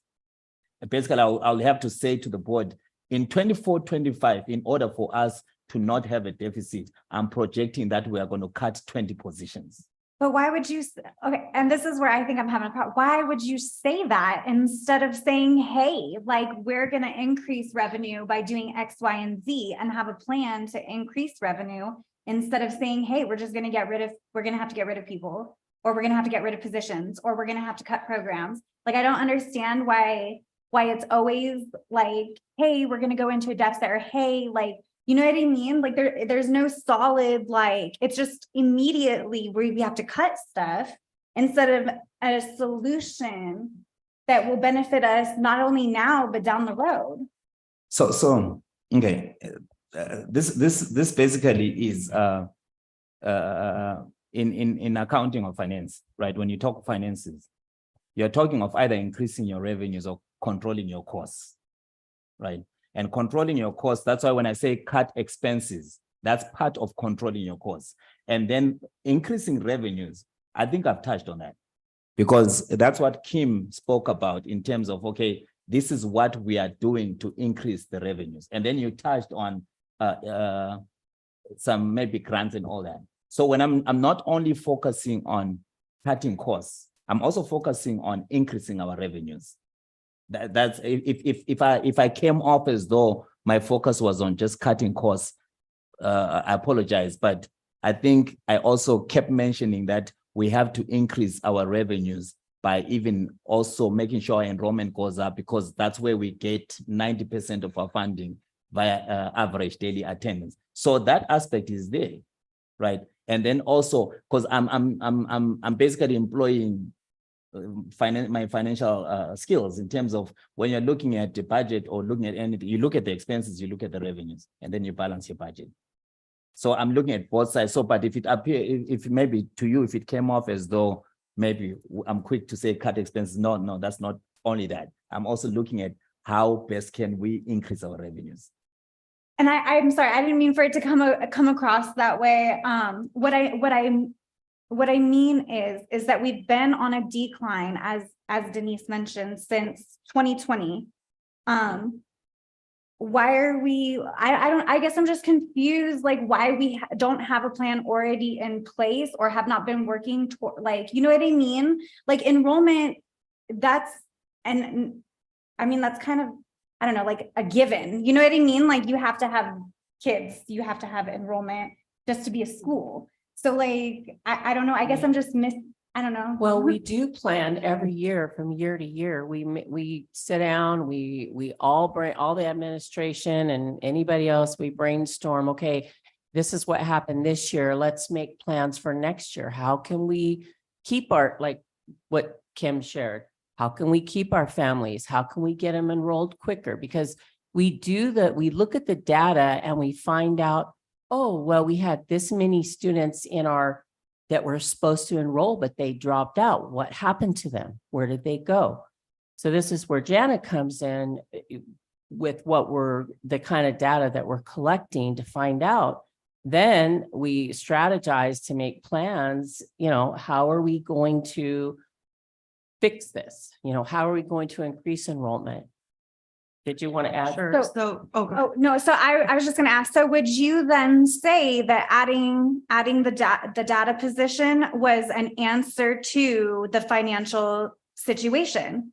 Yes. Okay. I will always say that data position was an answer to changing the way our school even runs by being able to collect that kind of data. The kind of data we have now, we never had that before. So we didn't know, like we would say, well, how many students did we get this year that didn't enroll? We didn't have the data collected.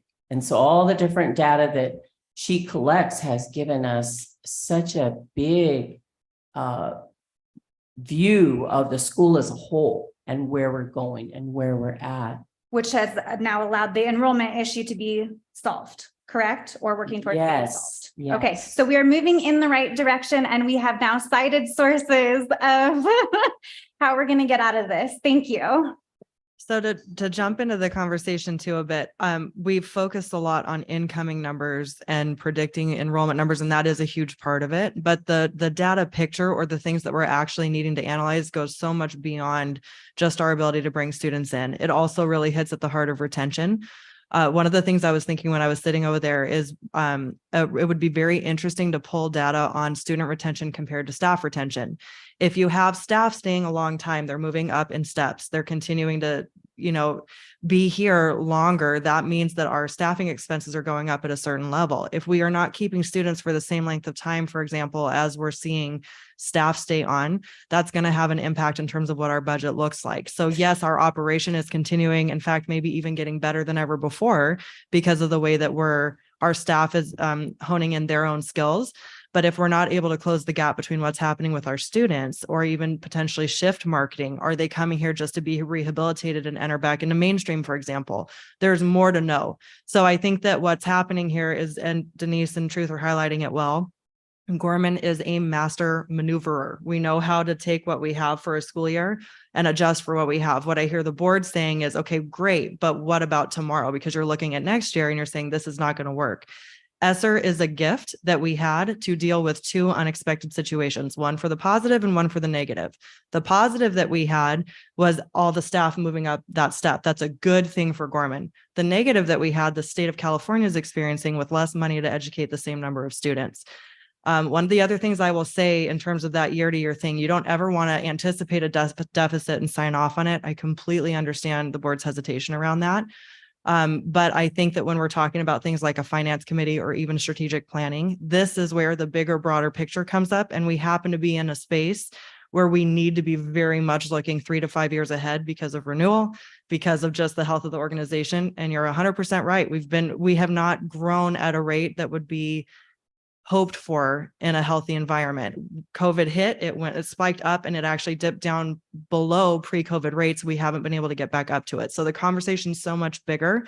I think right now the board is being asked to approve a budget to maintain operations, but the questions need to be cataloged and then committees formed around them because it is a much larger conversation than just our ability to bring in and even retain students. It's about the quality of the education they're getting. It's about how we're posturing ourselves in a marketing capacity. It's about what we plan to do 3 to 5 years from now to ensure organizational sustainability. So I think just to kind of help out, Truth is presenting 2 curveballs. Here's how we rectify the situation. We can keep us going for a year. Also saying you're not wrong what you see for next year, but this is where it's all hands on deck. We've got director level staff. We have you guys as a team, and we have all of these other pieces coming in together to work together and actually answer the bigger questions that don't go away. But for what's in front of us right now is the need to continue operations for the next calendar year. So I was texting Truth prior to when we were talking about enrollment. I realized that we've moved beyond that, but that was what I wanted to add. Thank you, Jenna.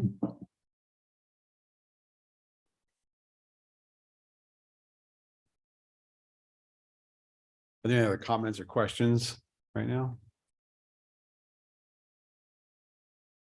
Any more discussion needed? So I'll just say, it sounds like we need a budget. I'm not coming back tomorrow.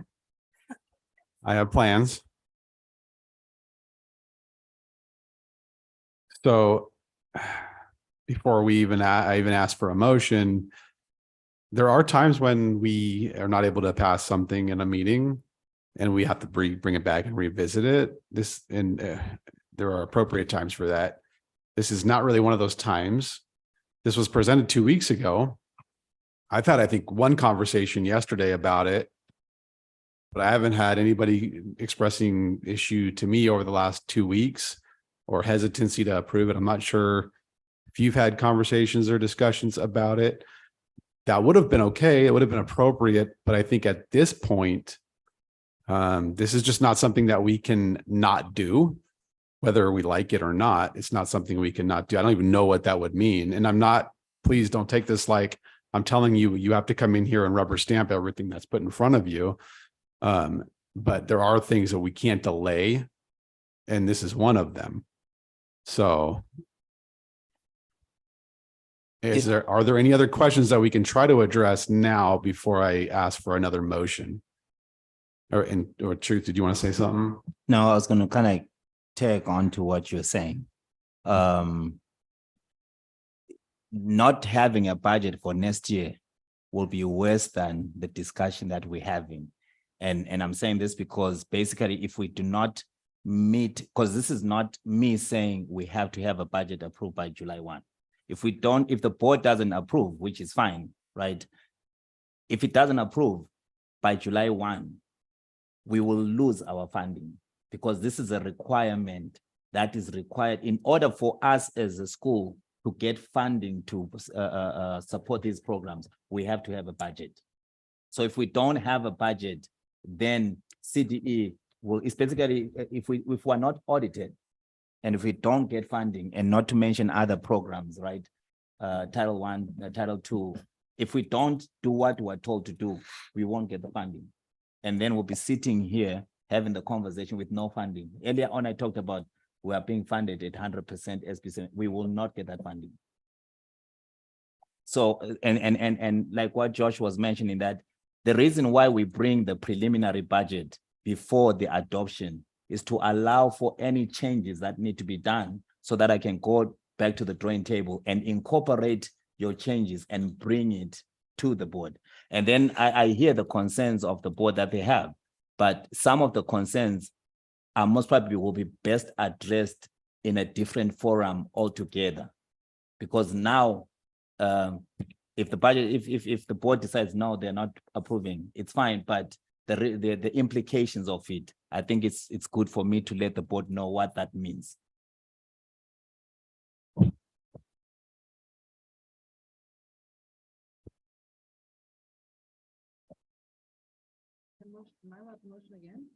I will, I don't think there's any other comment or question at this point. If there is, now's the time. I will ask for, again, a motion to approve the budget for Gorman Learning Center. I have one more question. The CTE grant, if it just got approved, then it's approved for use next year, correct? So when will we be responsible to match that, or how does can you come up to the, please, and thank you. That's why we bring people who know it. Thank you very much. So my understanding is we have to pay out first and then they'll reimburse us the 1 to 2 match. So if we say for CT within the categories that we stated in the grant that we would use it for, say we use $150,000 at the end of this year, then we turn in the information, then they would give us $75,000 in return. So it would come to us at the end of the year. So then we're not required to like spend $1 million. No. Okay. Thank you. And that's only for SBSC. That's not for GLC. We only got the grant for SBSC. Okay. So. Okay. Thank you so much. I also wanted to just say that I really appreciate Truth and Denise for all of your amazing feedback with all these questions we've been asking. Yes. Thank you to all the staff that has come up and answered our questions. Yes, to Jana and Olivia and everyone too. No worries. I'll open the floor for a motion. Okay, I'll motion to approve. I will second. Okay. With a motion and a second, and this is for Gorman Learning Center. We will vote. All in favor, say aye. Aye. Any nay? Any abstain? It's the budget for Gorman Learning Center is passed or is approved. Then next item will be the the budget for Gorman Learning Center, San Bernardino, Santa Clarita. I'll ask for a motion. I'll motion. I'll second. All right, all in favor, say aye. Aye. Any nay? Any abstain? All right, the budget for Gorman Learning Center, San Bernardino, Santa Clarita is passed. Then now we're able to move on to the review, discussion and approval. Actually, before I do that, let's take a quick break. I know there's dinner here, so, and this sounds like it'll be kind of a presentation. So why don't we break, have some, or start dinner if you're having dinner. And then we'll come back in a few minutes. We'll say 10 minutes or so. It's almost 6.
All right, thank you. I'm going to go ahead and call the meeting back to order. I know folks are still eating. That's fine.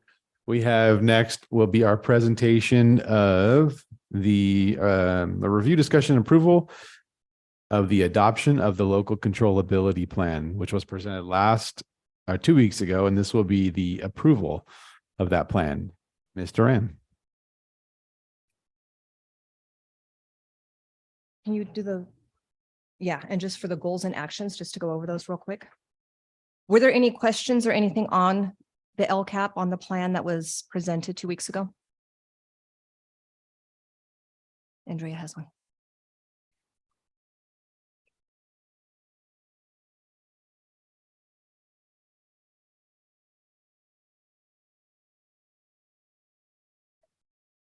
Okay.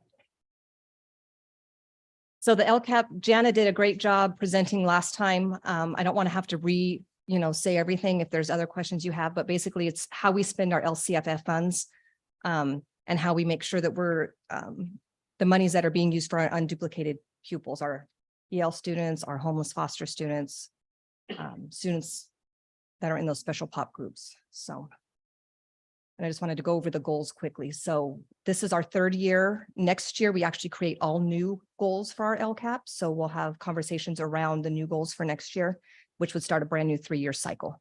And all the schools in California are on the same 3-year cycle. So you can't start a brand new LCAP thinking, oh, we're going to start new. You have to stay with on those 3 years. So next year's a new 3-year cycle. I think it's like slide 6 or 7, actions and goals and actions.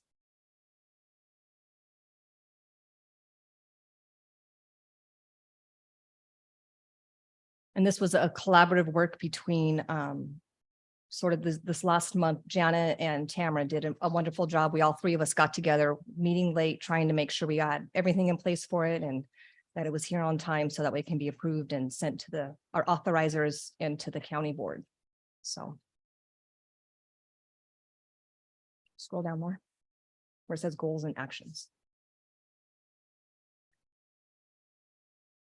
And a little history. So Jana did the survey, worked with Dr. Saunders to create the survey that we got a lot of the information for when we created the matrix and the actions for this. So if you're looking through the LCAP and you're seeing percentages, things like that, that was Jana's doing, pulling that information, making it into percentages.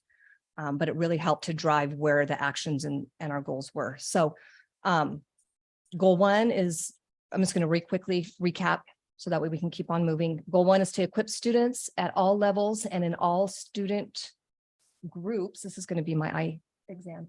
Because I don't have it on here. With the tools, do I? Oh, I do. I'm sorry. Okay, equip all students at all levels and all student groups with the tools to succeed in college, career, and life. And it's a basic goal, so it's broad. Our second goal was to seek to increase equitable access to learning for all Gorman students. Goal 3 was to support and engage all parents and guardians to ensure the success of all students. Goal 4 was to provide a personalized learning model education to all students. So those were the 4 goals that we had created. And within those goals, can you scroll up to goal 1? You can see the different things that were sort of thrown into this pot for goal 1, and then the cost for GLC and SBSC out of the LCFF funding. Any questions on goal 1 before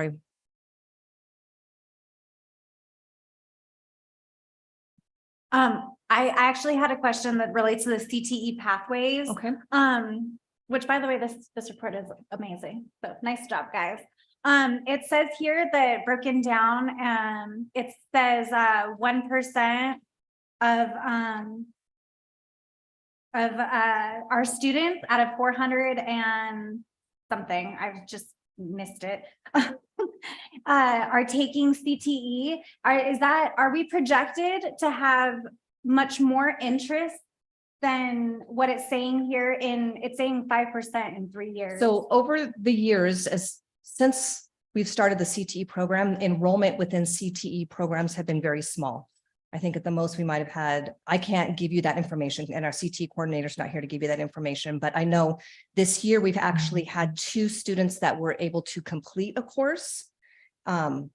And that means taking 2 similar courses like an ag intro and then a completer. So then they would actually be a completer for that pathway.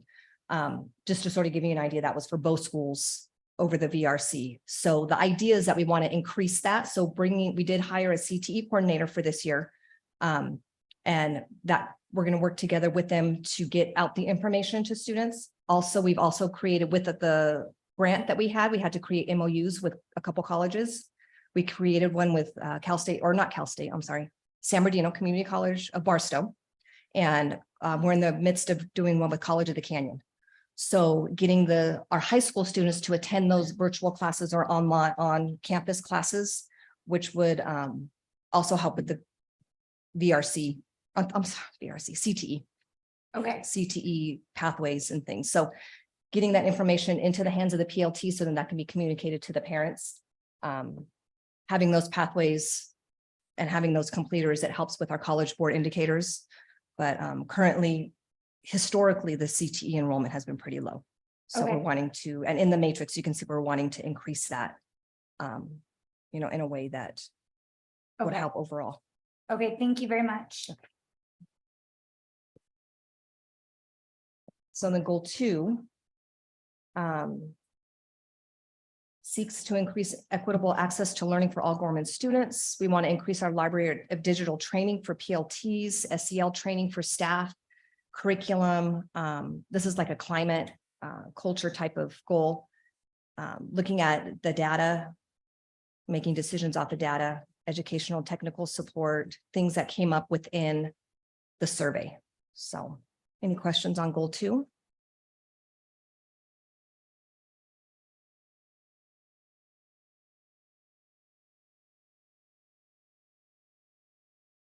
And then goal 3, support and engage all parents. So this was a parent engagement goal. We did a great job working on advisory council this year. We had 2 advisory councils, had a lot of participation from there, created our team committees. A lot of that data was looked at in those team committees, and then the strengths, the areas that they wanted to focus on were brought up, and those things were placed into these actions. So going to continue with the increase in the advisory council and parent participation, parent seminars, all those other things that are listed in there. So basically parent engagement. Any questions on goal 3? And then goal 4 is our overall goal for personalized learning. So this is where PLTs, curriculum, anything that has to do with the students is going to be placed into this goal. And if there's no other further questions, or if you have questions on this, I'm happy to answer. And if not, if I can get a approval.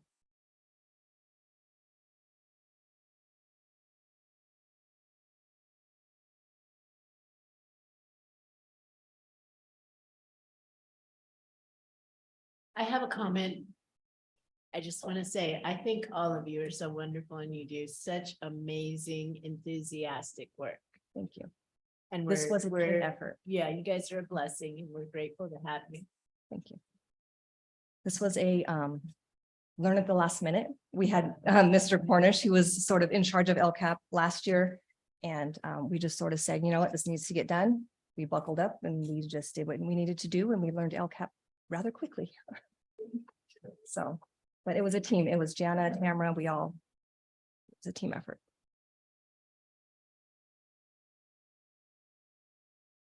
All right, then I will ask for a motion to approve the LCAP first for Gorman Learning Center. I motion to approve.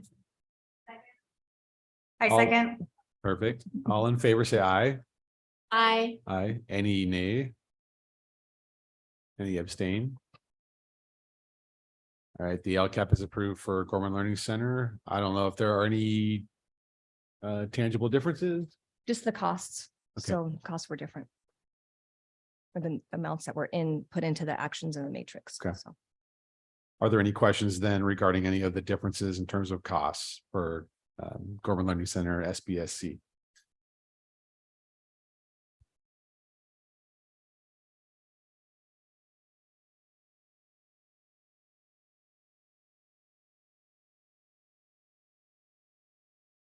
If not, I'll ask for a motion to approve the LCAP for Gorman Learning Center, San Bernardino, Santa Clarita. I motion to approve. I second. All right, all in favor, say aye. Aye. Aye. Any nay? Any abstain? Right, the LCAP for Gorman Learning Center, SBSC, is approved.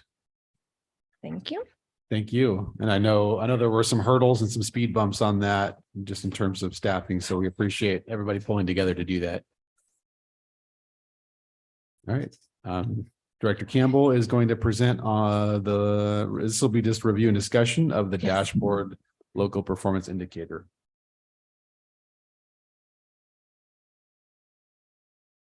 Okay. Good evening. Honorable board members, admin, colleagues, Craig. Nice to be here with you all tonight. I'm going to give her a minute to bring up the presentation. Let me just give you a little background on this. I hope you all had time to look through this. And if you have questions throughout, let me know. The purpose of this presentation is to inform you on both charters, results, and reporting that will go to the state dashboard on our local indicators. And the local indicators, I don't know if y'all remember when schools used to be judged just based by test scores.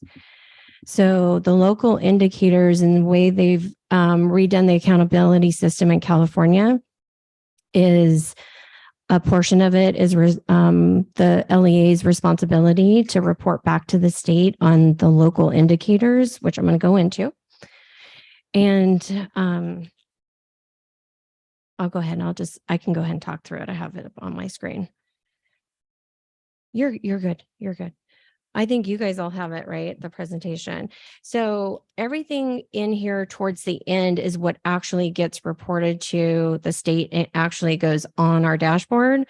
So this is just an item that has to be presented and discussed with the board. So please, if you have questions, comments, we can talk through some of these areas. The local indicator, you do different activities at the local level to determine how the schools are doing that you oversee. So for instance, are teachers all credentialed? Do we have Common Core aligned curriculum? So there's a lot of pieces. So the first portion of the presentation, if it's okay with you, Mr. President, I'll skip to our results. Unless you have questions, do you want me to go over like what the local indicators are? Or are you guys feeling pretty comfortable with that?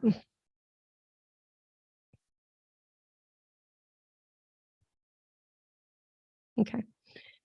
One of the things, you have an opportunity to either do a self-reflection tool, which is a rubric, and you score yourself how you're doing as a school on the different standards that the state sets for you. So yeah, you can go down just a little bit more. Okay. Just so you know, we do the Gorman for both charters, we do the self-reflection tool. So we score ourselves on a rubric of 1 to 5, 5 being that things have been completely and fully implemented on the different standards. So there are some portions that are narrative, and everything that we put on our dashboard is written out specifically how it will go to the state. Okay, you can go to the next slide. Okay. I kind of summarized all these slides just now while you were looking for it. So go down to priority 1.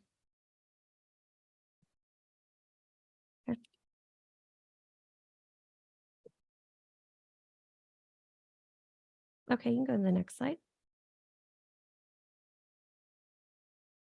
Okay, so basic services and conditions. This is whether or not we have teachers that are misassigned. How many teachers do we have misassigned that have EL students? We have 0 for both charters. Total number of teachers misassigned, we have 0. We're compliant there with our teachers. Vacant teacher positions, we have 0. I did reach out to the RDs and HR about this. We don't technically say we have vacancies. When we need a teacher, we hire. And then for percentage of students having access to standards online instruction materials. All students within our charters have the opportunity to have standards online curriculum, but as you know, we do have parent choice. And we have things in place for aligning those curriculum to the standards. And we use, the PLTs use the checklist for that, the standards checklist. Okay, you can go to the next slide. Okay, priority 2, implementation of state standards. I want to mention too, the local, I pulled Olivia in as well as Jana. Jana, looking at the actual report that we send to the state, it's not very beautiful. So Jana is so great. And so this is like her baby, and she put all these things into a nice slide for you guys. So I hope you appreciate it. So go ahead and go to the next slide. Okay. So looking at this, the highlighted cells are what we rated ourselves. Like I was mentioning in the past, the state would just basically decide whether or not we were doing these things by looking at how kids did on testing. So this is really important to look at this. Each year we look at this. Ideally, we look at this in December before we do LCAP and budgets. And this is really the document that drives where we're going with our programs. And so this gives you a list of the standards. For this one is professional learning for teaching to the academic standards. And so if you look through this, our SETs are working on, I think it's about every 6 years or so, we relook at our bundles that we use. And so this gives you an idea of where we're at with those different subject areas. Okay, go to the next slide. Okay, same thing here. Actually, can you go back one slide to 2.1?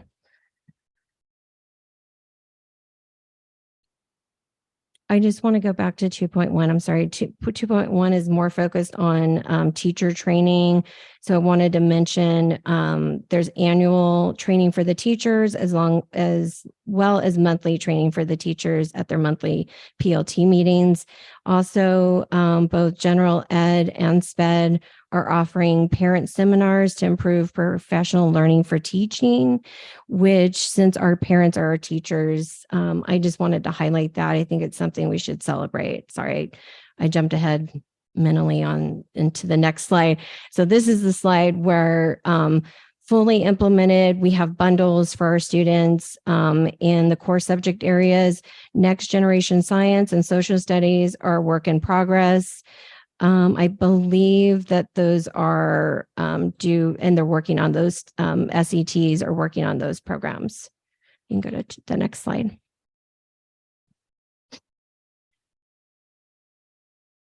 Any questions so far? The main purpose of this, like I said, is just to review it. If you have questions, feel free to ask. Okay, 2.3, implementing policy and programs to support staff. ELA and math were at a 4 full implementation. ELD, which relates back to our ELD program, we're actually having a full-time live instructor now for EL students starting this coming year.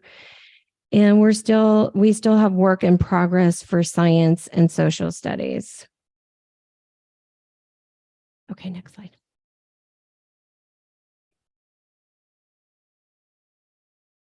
Okay, looking at 2.4, implementing each of the following academic standards adopted by the state board for all students. We do have all of these programs implemented within our charters. So this would be an area, if there was areas of growth, like even with CTE, we do have it at a 5 because we do have full, so we go in, we look at the dashboard and PLS to determine, are we having success with that? So we have full implementation. We definitely need work on participation. So there's conversations about participation and getting more kids involved, but this is whether or not we have things implemented. I would say too, PE. That's kind of a topic I would like to dive into at some point. I think most of our kids are really active though. You can go to the next slide. Can I just ask Yeah. a question? Well, I have a couple questions, but Yeah. the one that I want to do now is, as far as full implementation and sustainability and giving ourselves the 5. I mean, what classifies as, full full implementation and sustainability, because Yes. yes, we do have a CTE program and we plan to improve our CTE program, but with 1% participation and Yeah. only one full program,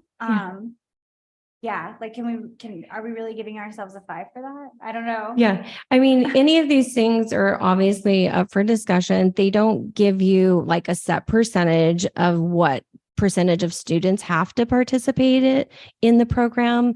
So like, for instance, even our EL program is less than 1% of our population. So we look at it, evaluate, are students succeeding? Are they moving on? Are they using the skills that we've taught them? So like for CTE, so like with agriculture, that pathway definitely has shown to be sustainability. It doesn't require that we have 15 sectors successful to be sustainable. So it's definitely something like, if you think we should switch it to something lower, this is not set in stone. I can make adjustments. I think we put ourselves at a 5 last year, but if we decide, okay, we're not there still, then we can adjust it. So Thank you. I was just wondering. Thank you. yeah, no, it's a good question. Yeah, it's always like the next one, like the health education, that's a requirement under law that we do the health education with our students. So looking at the number of kids that we have in CTE, does it need to improve? Yes. And we've built that. That's one of the things, like in the LCAP, we've talked about CTE and what we're trying to do for next year and increasing it by 5%.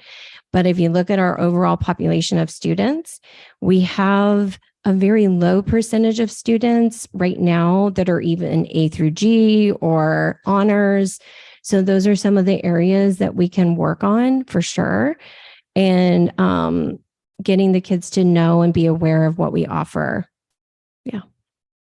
Thank you. You're welcome. Did you say there was you had something else, or was that it? Well, I did have other questions. I had 3 questions, or 2 questions actually. I wanted to know, because up top more, we mentioned about like the hiring staff. Like I wanted to see how that was going, because I know that there was some concerns that, like we weren't going to be able to find staff in the economy. But so far, we've heard great things about hiring. So I just want to make sure that we're still like on that right track, and that we still have, everything covered. And the other question was, I wanted to know if we send teachers, like PLTs, resource center staff, if we send them to conferences.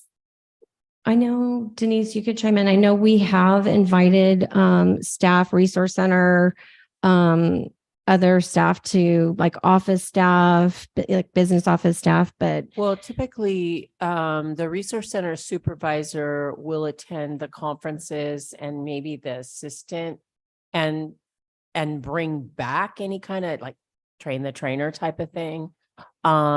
If let's say a resource center supervisor finds a training specific for the facilitator group, then they might ask, can we bring this person in? Can we do this kind of training? So that's an opportunity. Like to the facility as like Yes. like come and present. Yes. Okay, got you. Yeah, so they can do that. Okay. We've had really great luck this year hiring and replacing positions that we've needed to replace. Yeah. you're welcome.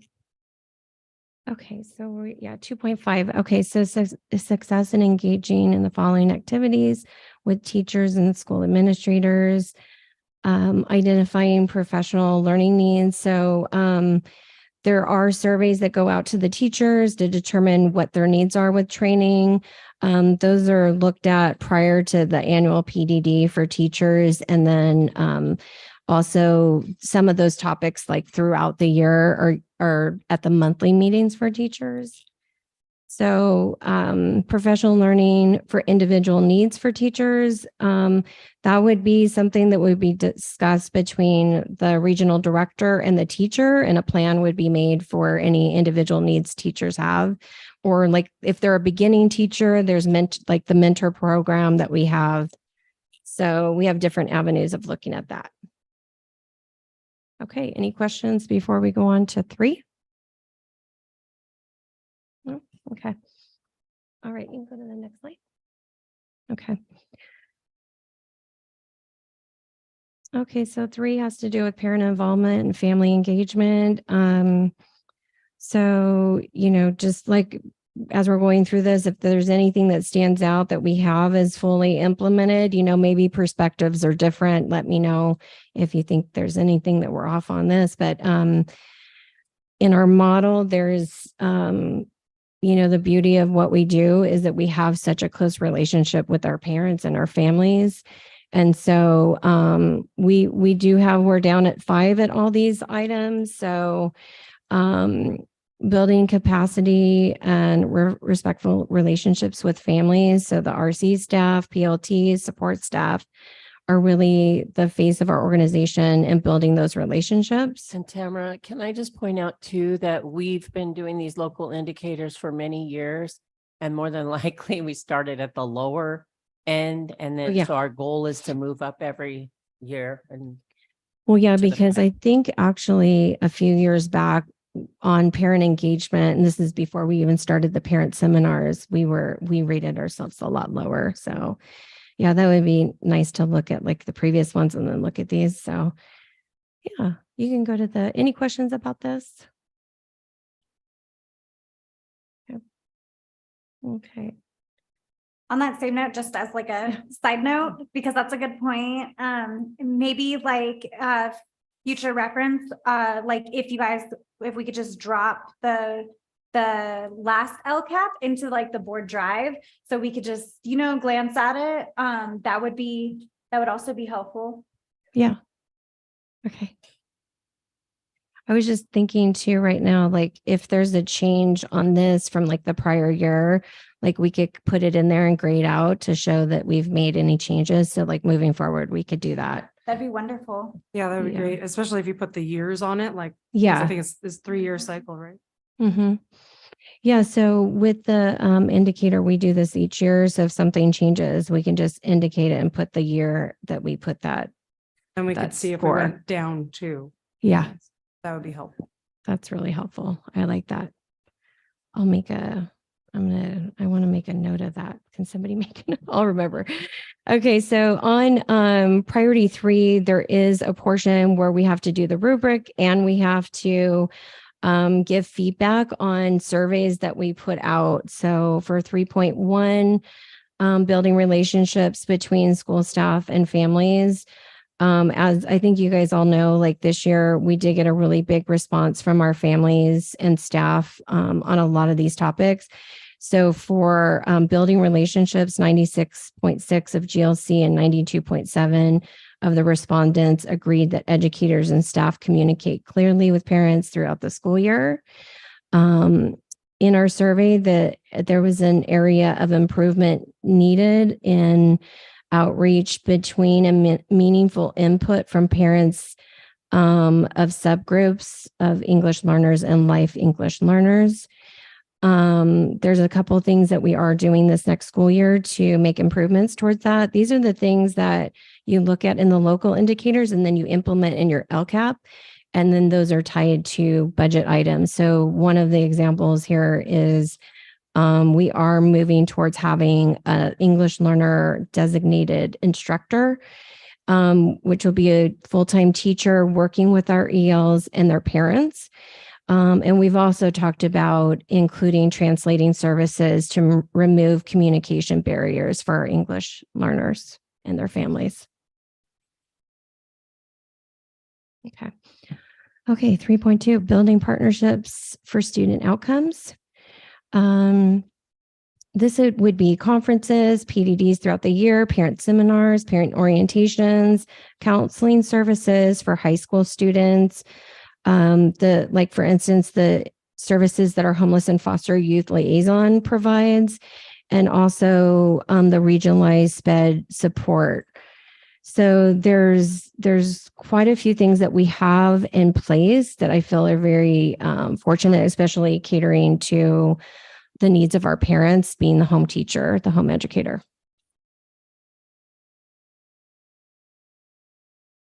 Any questions? Can you elaborate on what we have in place to help the home educators? Yeah, sure. Well, I mean, first our PLTs, right? That's the number one resource. We are providing like the monthly parent seminars, and we have our SPED inclusion specialists that work with the PLTs, that work with the parents on providing support in weekly and monthly services and figuring out what curriculum works best. I feel like there's a lot of things in place that we have already that, like in a typical school, that you just don't get. But yeah, if there's feedback, anything more, I kind of listed out like the general set of things that we do. So counseling services, for special populations, we have, like our homeless and foster youth liaison. That's a position that's full-time now. And that person's working very closely with supporting parents, just in basic needs so that they're able to work with their kids in the living situations that they're in. So anything else that you can think of? Yeah. Thank you. You're welcome. It's always an area of improvement for sure. Okay, so this will hopefully go into a little bit of. So the purpose of doing this is like looking at where we're at and how we can improve. So this next one is the narrative portion. So 94.44% of GLC respondents and 96.4% of SBA-SC respondents agree that Gorman communicates effectively with parents on how to support their child's learning. Key strengths of the program are continued parent seminars, increased Title I targeted services, and providing synchronous instruction opportunities. And then areas for improvement these are all pieces too that came out of the surveys that were sent out. Supporting PLTs and parents in assessing student progress based on the state standards and making changes to personalized learning plans to address needs in terms of progress towards mastery. LA will also continue to focus on educational partner engagement in the advisory council and advisory council teams. As far as like this is concerned and improving engagement, I know that it's been brought up in the past, but I'm unsure if anything was ever decided about like things like curriculum fairs or like I know that we can't send parents to conferences, but we could hire somebody to come and speak at like assembly style to give like parent conferences, because I know we have the seminars, but are those things that went anywhere, or are those things that we plan to take anywhere, or? Well, they didn't go anywhere, so it didn't happen, but it wasn't off the table. It's just something, there's a lot of planning. You have to get the vendors out, you have to get the location, and I think just, all the other things we're doing gets away with us. But I mean, if you feel strongly and you really want us to do that, we can do that. Well, I mean, like that I imagine has to come down from like the parents and like the advisory board, right? So I mean, or of some kind, but I was just wondering because I didn't see it on here as a ways to improve engagement, and it should definitely, if that was something that we were doing, I don't know what how we decide what goes on here, if ideas make it onto the board or not. So that's what I was The asking. way that this is determined, so you're seeing like all the ratings and the narratives. This comes down from one thing, the surveys that you're seeing, but then it comes from the educational, the admin teams who discuss, okay, where do you think we're at now? And that's how, that and the surveys is pretty much advisory council input as well. That's how we come up with it. Okay. We did, at the end of the school year at the parent seminars, our parent seminar trainers and coordinator, they did do, we didn't have the actual vendors come, but they themselves had like a list of different curriculums and they reviewed them with the parents that were on. So even just helping, like getting more parents on those parent seminars for support is definitely a need. We do capture that for sure in the LCAP and in this document that we're trying to improve our engagement numbers. And like, I think one of the first steps too is just getting the survey results that we did, because then that's what we base our decisions. The data, we look at the data and that's improved a lot. Absolutely. Yeah. Absolutely. Thank you. I really appreciate all the data that is in this presentation. I think that's what we really need to move forward with all of our decisions. And Yeah. would it be possible to do some kind of a survey of maybe some of these ideas and send them out to parents so we can see, would they be interested in a curriculum fair? Would they be interested in some kind of a training or seminar, and and maybe even like an other box where they can write in what they would appreciate? Yeah, so I think on the survey, didn't you have an open, is Jana gone? Oh, on the survey that was sent out, which is the LCAP, I think what did she call it? It wasn't the LCAP survey, but it was, last year was the satisfaction survey and this year we called it something different and now it's slipping my mind, but in that document, in that survey that goes out, there is an opportunity for parents to give feedback. And that's where a lot of this comes from, is from that survey. Yeah. So when we get together and we look at this, we're looking at the results and the data that we see on the spreadsheet that's created by the stakeholders, the educational partners. Yeah, I wrote some notes about the vendor fair. I know there's costs associated with having the vendor fairs, right? Because we've done them in the past and they are really great. So that's something to look at. Because if the companies come out to do it, then they charge us a fee. Yeah. So, Well, I mean, we were even, I don't know, I thought about perhaps doing it where it's not necessarily the vendors are there, but Yeah. maybe we bring some of the things from the warehouse that people Oh, can yeah. see. And have What subject, they the can. subject experts. that would be right? great. Yeah, because then it would Yeah. be a little less, more cost effective. But I would also like, because these surveys are excellent, Mhm. but because they're kind of like a 1 through 5 scale, we're kind of directing the questioning. And I kind of would like to see maybe something where we direct the questioning of what do the parents need as Okay. far as support, not just, are you getting support? Yeah. Yeah. Okay. I'm gonna, Jodic, you do. Okay. Thank you. Thanks.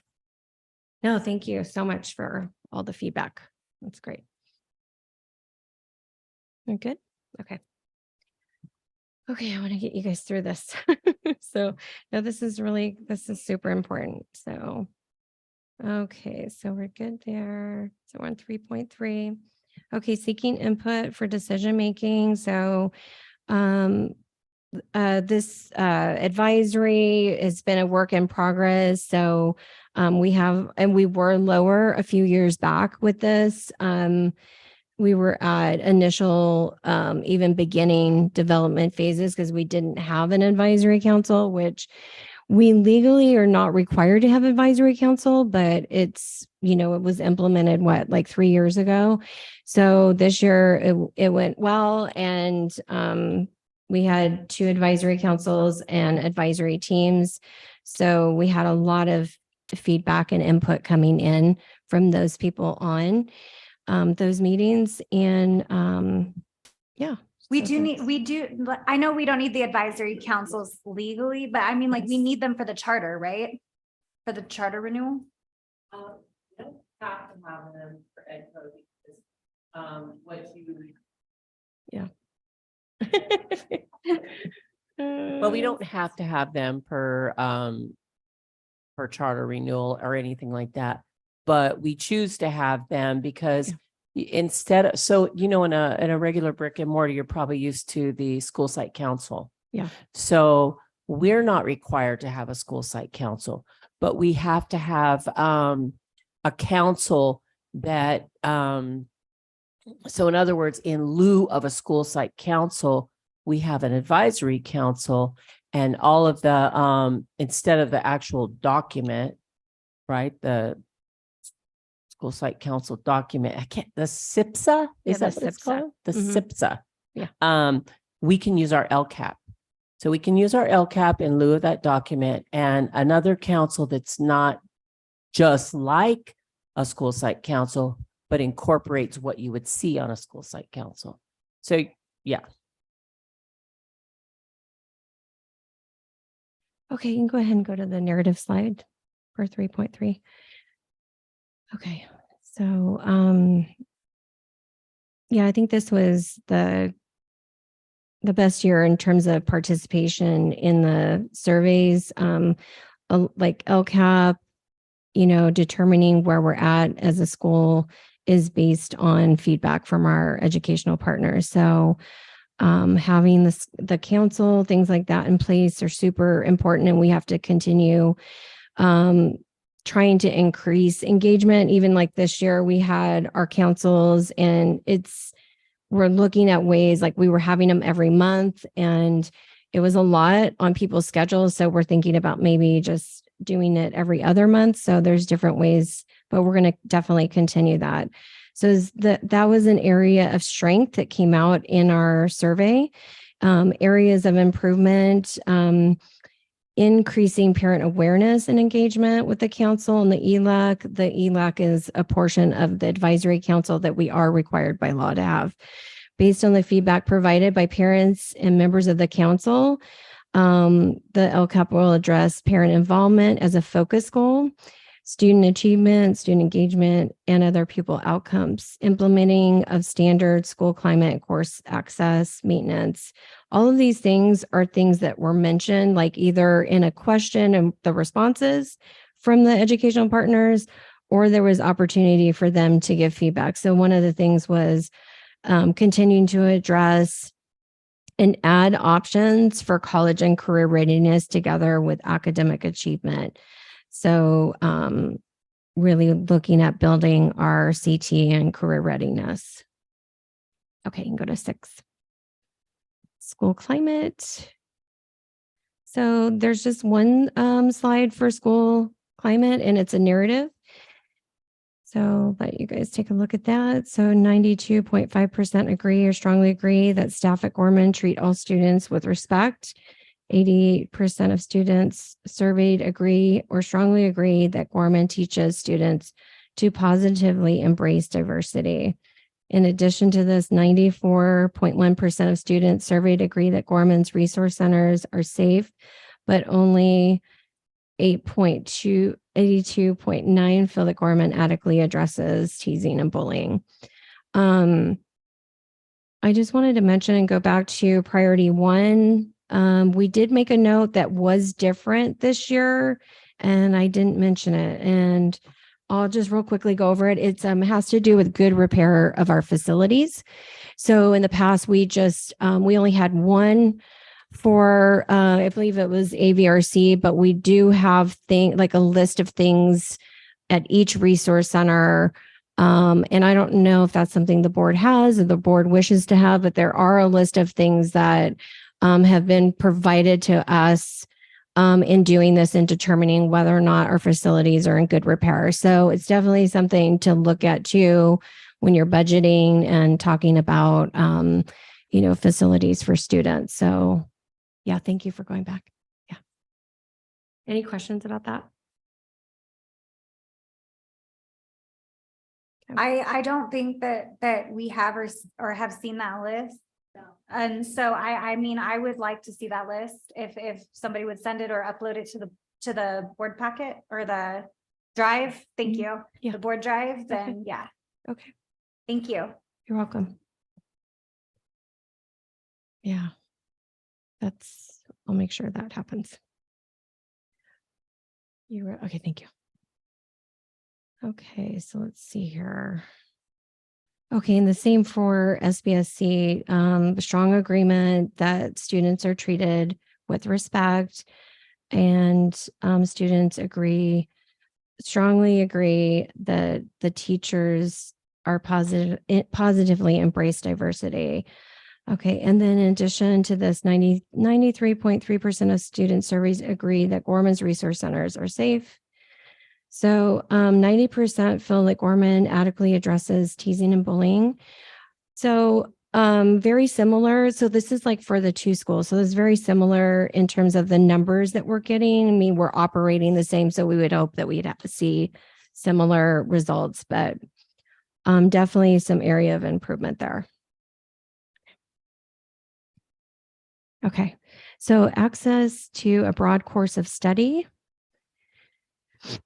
These are all, this last portion for 7 they're all narratives. So tracking system for broad course of study, we use School Pathways as our student information system. So that's how we monitor, and that's how the state monitors what we're offering.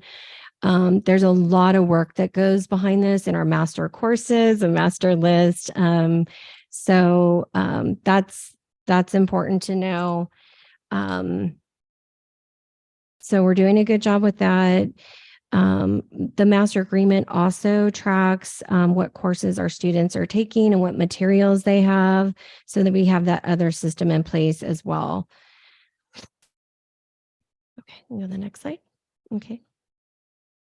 Okay, equitable access to a broad course of study. All students have the offerings that are listed here, A through G, CTE, AP, and honors courses, and they have access to a credentialed teacher. There also is a high baseline of parent engagement in that personalized learning model requires parents to teach their kids. So I wanted to just note here where students don't have access to the resource center, it's important that we have established the virtual resource center for non-resource center students to provide some equitable access to courses that they're not getting in person. Just one more note on this one on 7.2 is the schools, both charters have made a commitment to provide Chromebooks to all students in the one-to-one program through IT, and as well, and above and beyond that is internet as well. So if a family does not have internet and they want to access a course online, the teacher is able to request a hotspot for that family. Okay, thank you. Okay, identifying barriers to a broad course of study. Barriers are identified by program managers and directors and staff, including the homeless and foster liaison, also special ed support staff. Technology, transportation, and other essential services are established based on student needs. So I feel like we meet this, like we're really going above and beyond what our local counterparts are doing at this point, I feel. So yeah, and just let me know if you have questions. Okay, 7.4, almost there. Okay, ensuring equal access to all students. Equal access is ensured by utilizing third-party community partners, increases in support staff for unduplicated pupils, English learners, homeless foster, and low socioeconomic status students by providing technology across the network. And that's what we have. So if there's any other questions, this is something that gets reported to the state and will be on our California dashboard in October. Thank you. Did you have a question? I did have a question. Okay, go ahead. Regarding 7.2. So yes. So I'm seeing that we have A through G courses and CTE pathways and AP and honors courses. Are they just being underutilized at this time? Is that a problem or is that they're getting utilized? I think And is it available to Okay. everybody or only certain? No, it's available to all students have access to all of these course offerings. I think this would be like a good area to look at, like even we're talking about testing.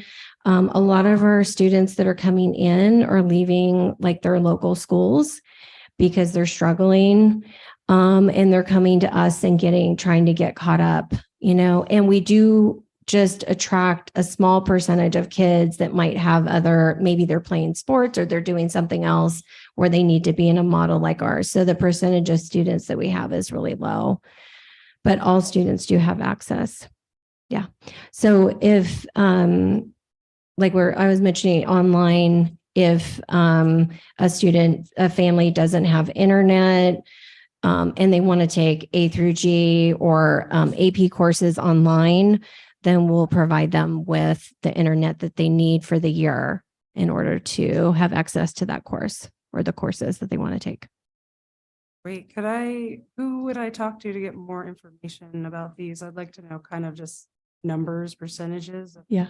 kids Yeah. that are Would you utilizing say, this. high school counselors? Yeah, Dana? yeah, the high school counselors have they do grad plans for all the students. And I think Jana left, but I think Jana has some data that she's Okay. collected on whether or not students are going to college, university, right? She works with the high school counselors on that. So that might be something that she could yes. get to you guys. Yes. Yeah. The state also pulls out of our SIS, out of our student information system, like how many students are taking those classes, actual courses that we're offering. And so, and we're legally required to offer those because we get federal funds. Yeah. So we have to offer that. You can talk to me about AP. Okay. We have a really small percentage of students that are doing AP and it's gone down. It's gone down over the years, but Does that affect our school in any way on like the paper for the LCAP or for renewal? Like what's the ramification? I would say that so when they start looking at the college and career readiness, we'll get rated and right now for GLC, our college and career indicator would be saying that we're on the low side, but it doesn't take into account how our students are coming when they come into us. So like if a student's coming into us 2 or 3 grade levels below, it's highly likely they're not going to be taking an AP course, right? Yeah. But there are things that we can do to improve, like putting them into a pathway for CTE and really establishing that program stronger. Mhm. Yeah. And I'm assuming the CASP test also, if there's improvement from grade levels, then that would important too. Yeah. A factor. Yeah, I would just say that if you want to talk to our high school counselors, either Jody or Dana or both, just set up a meeting. They can really fill you in on where our students are at, why they know why they're not taking certain courses, and they can give you numbers. Oh, great. Thank you. Yeah. Thank you. I have one question on priority 7.4. It says students without access to facilities-based science labs can acquire home labs. That's absolutely fantastic. My question is all of our facilities equipped to give a science lab? That's a good question. Is it a yes? I'm not aware of that, but yes, Kim's saying yes. Yes. Okay. This is. Yeah, like, love to restate it. Yes, give her a mic. So because Dawn's not here. So this facility is the most equipped as Antelope Valley. They have all of the proper ventilation and everything. So they can do more advanced science labs. Santa Clarita will be the second best equipped. They don't have quite the ventilation, but they can still do most of the labs. Redlands has the most limited labs. They stick to like dissections and things because their building is not flame retardant or equipped for ventilation. So they can't do any of the chemistry labs, but they can still do biology labs. And these labs are, and if I don't word this right, I'm sorry, but so the labs that are for science, like the kids are getting like credit for those labs, right? Yes. It's not just like, Yes. okay. Okay, In cool. fact, most of the labs that are taking place at workshops fall under an A to G descriptor, and a few of them are even VRC credentialed and everything like that. So they're following a much stricter credential, which our credential analyst could tell you about. But because the credential that they're teaching under in the workshops, it allows them to qualify for more, like credits. Okay, so then, why did we give ourselves a 4 on the science portion? I think it was higher up. We gave ourselves a 4 and instead of like a 5. Wouldn't that be full implementation? I would say, What number I are we think it's looking at? mostly because we don't have every science, If I can get back in. single subject science teacher to teach every single science that Okay. we need. Okay, Yeah. okay, awesome. Thank you. Oh, yeah, and also the implementing the new standards as well. Like some of like our basic sets, bringing them to the next generation science standards. So that's a piece of it, but they're working on that. Yeah. Yeah. You're welcome. Thank you.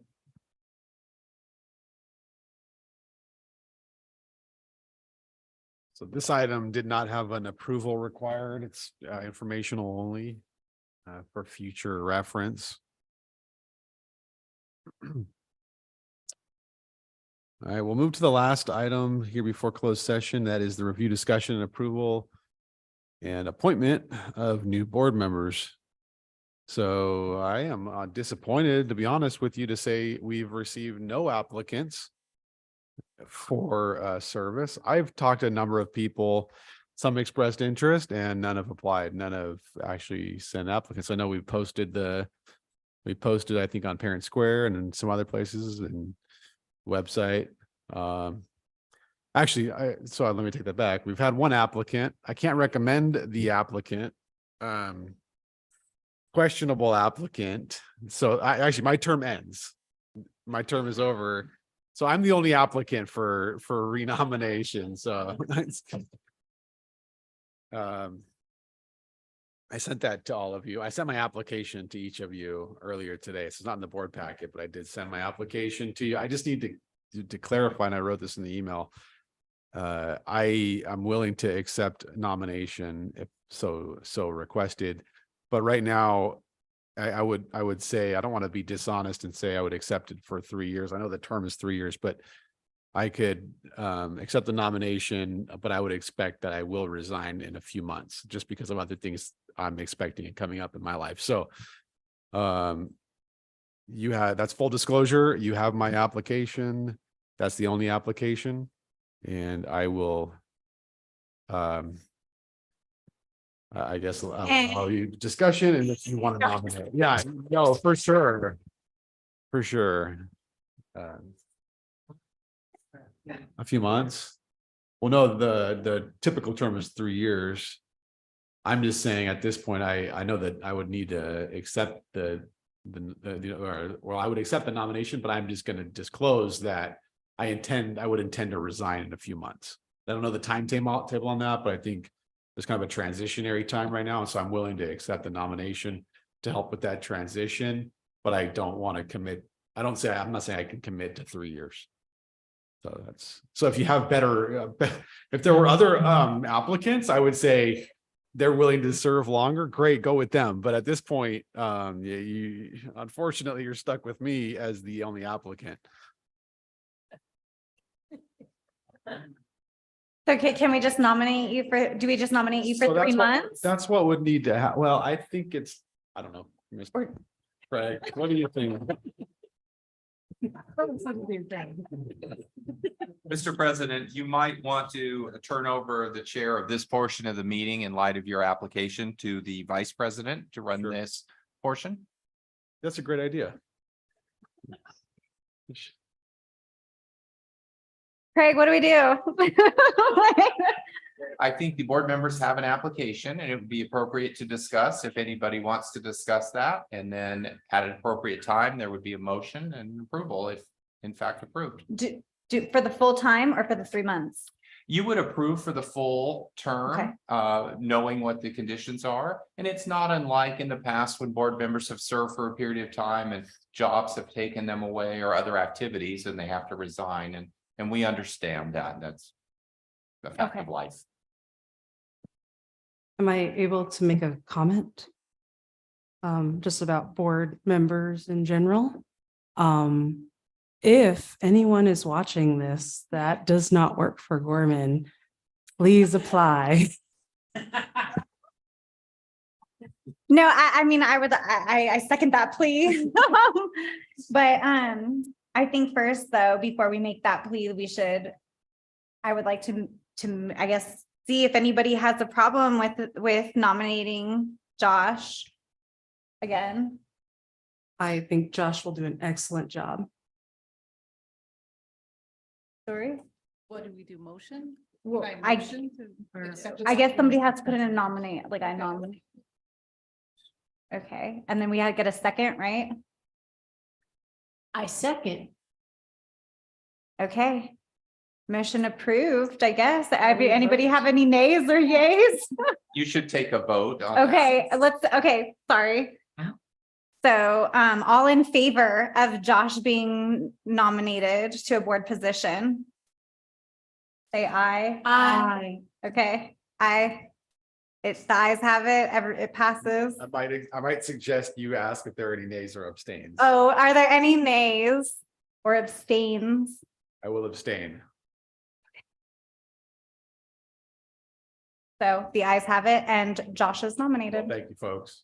Congratulations, I- Josh. Welcome to And the board. I'm sorry, as I presented that, it was with a bit of negativity. I am disappointed, but I do want to thank each of you because I know what it means. And so you folks are the exception. So it's unfortunate, but I do know you work really hard and I appreciate that each of you have chosen to actually serve and not just lob comments or criticisms or whatever it is from the gallery, but actually step in, put the time in and work to make the school a better place. So I do appreciate each of you and having worked with each of you over my last term. So thank you for placing your trust in me again for the time being.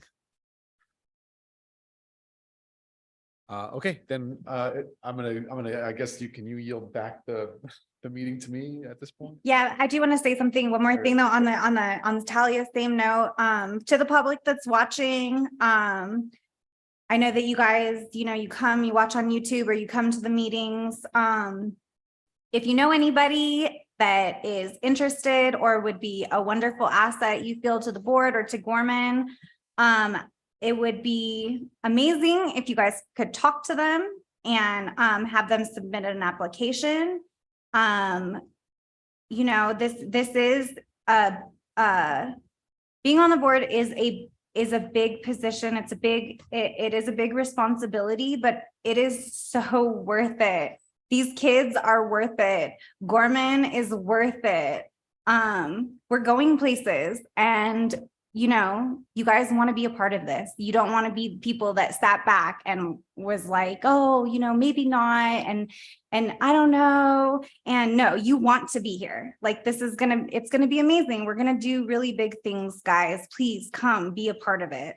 And that is my plea to the public.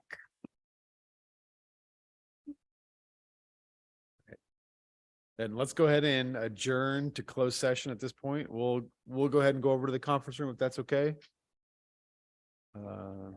Board members. And then Denise and Truth, I think, would you please accompany me?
Back on.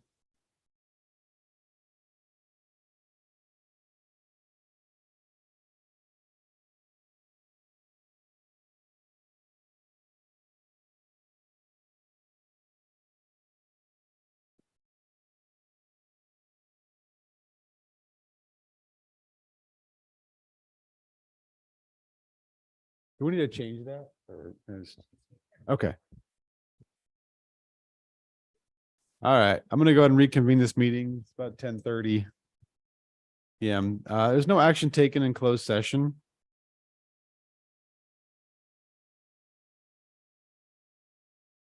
Let's see. Okay, there are a couple more items here.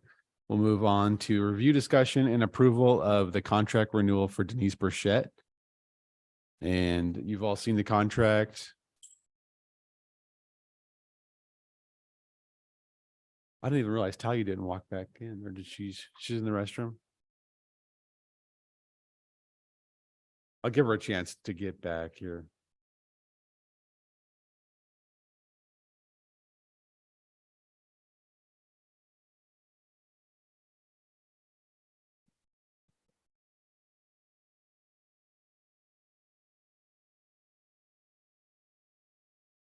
Sorry, Talia, we did reconvene. We're just about, I just announced the review, discussion, approval of the contract renewal for Denise that you've seen. So if there are any questions about that, we can field those now. If not, we'll go ahead and approve that. I would just need to ask for a motion. I motion to approve. I second. All right, all those in favor say aye. Aye. I, And Aye. any nay? Any abstain? All right, that contract then is renewed. The next item is a review, discussion, and approval of the lease renewal for the Antelope Valley Resource Center. And we do not have a contract ready to present for renewal, so that item just needs to be tabled. Items for the next meeting at this point. I don't know that we know for sure what our next meeting will be, but it should be August, right? Typically. Anybody have it? Okay.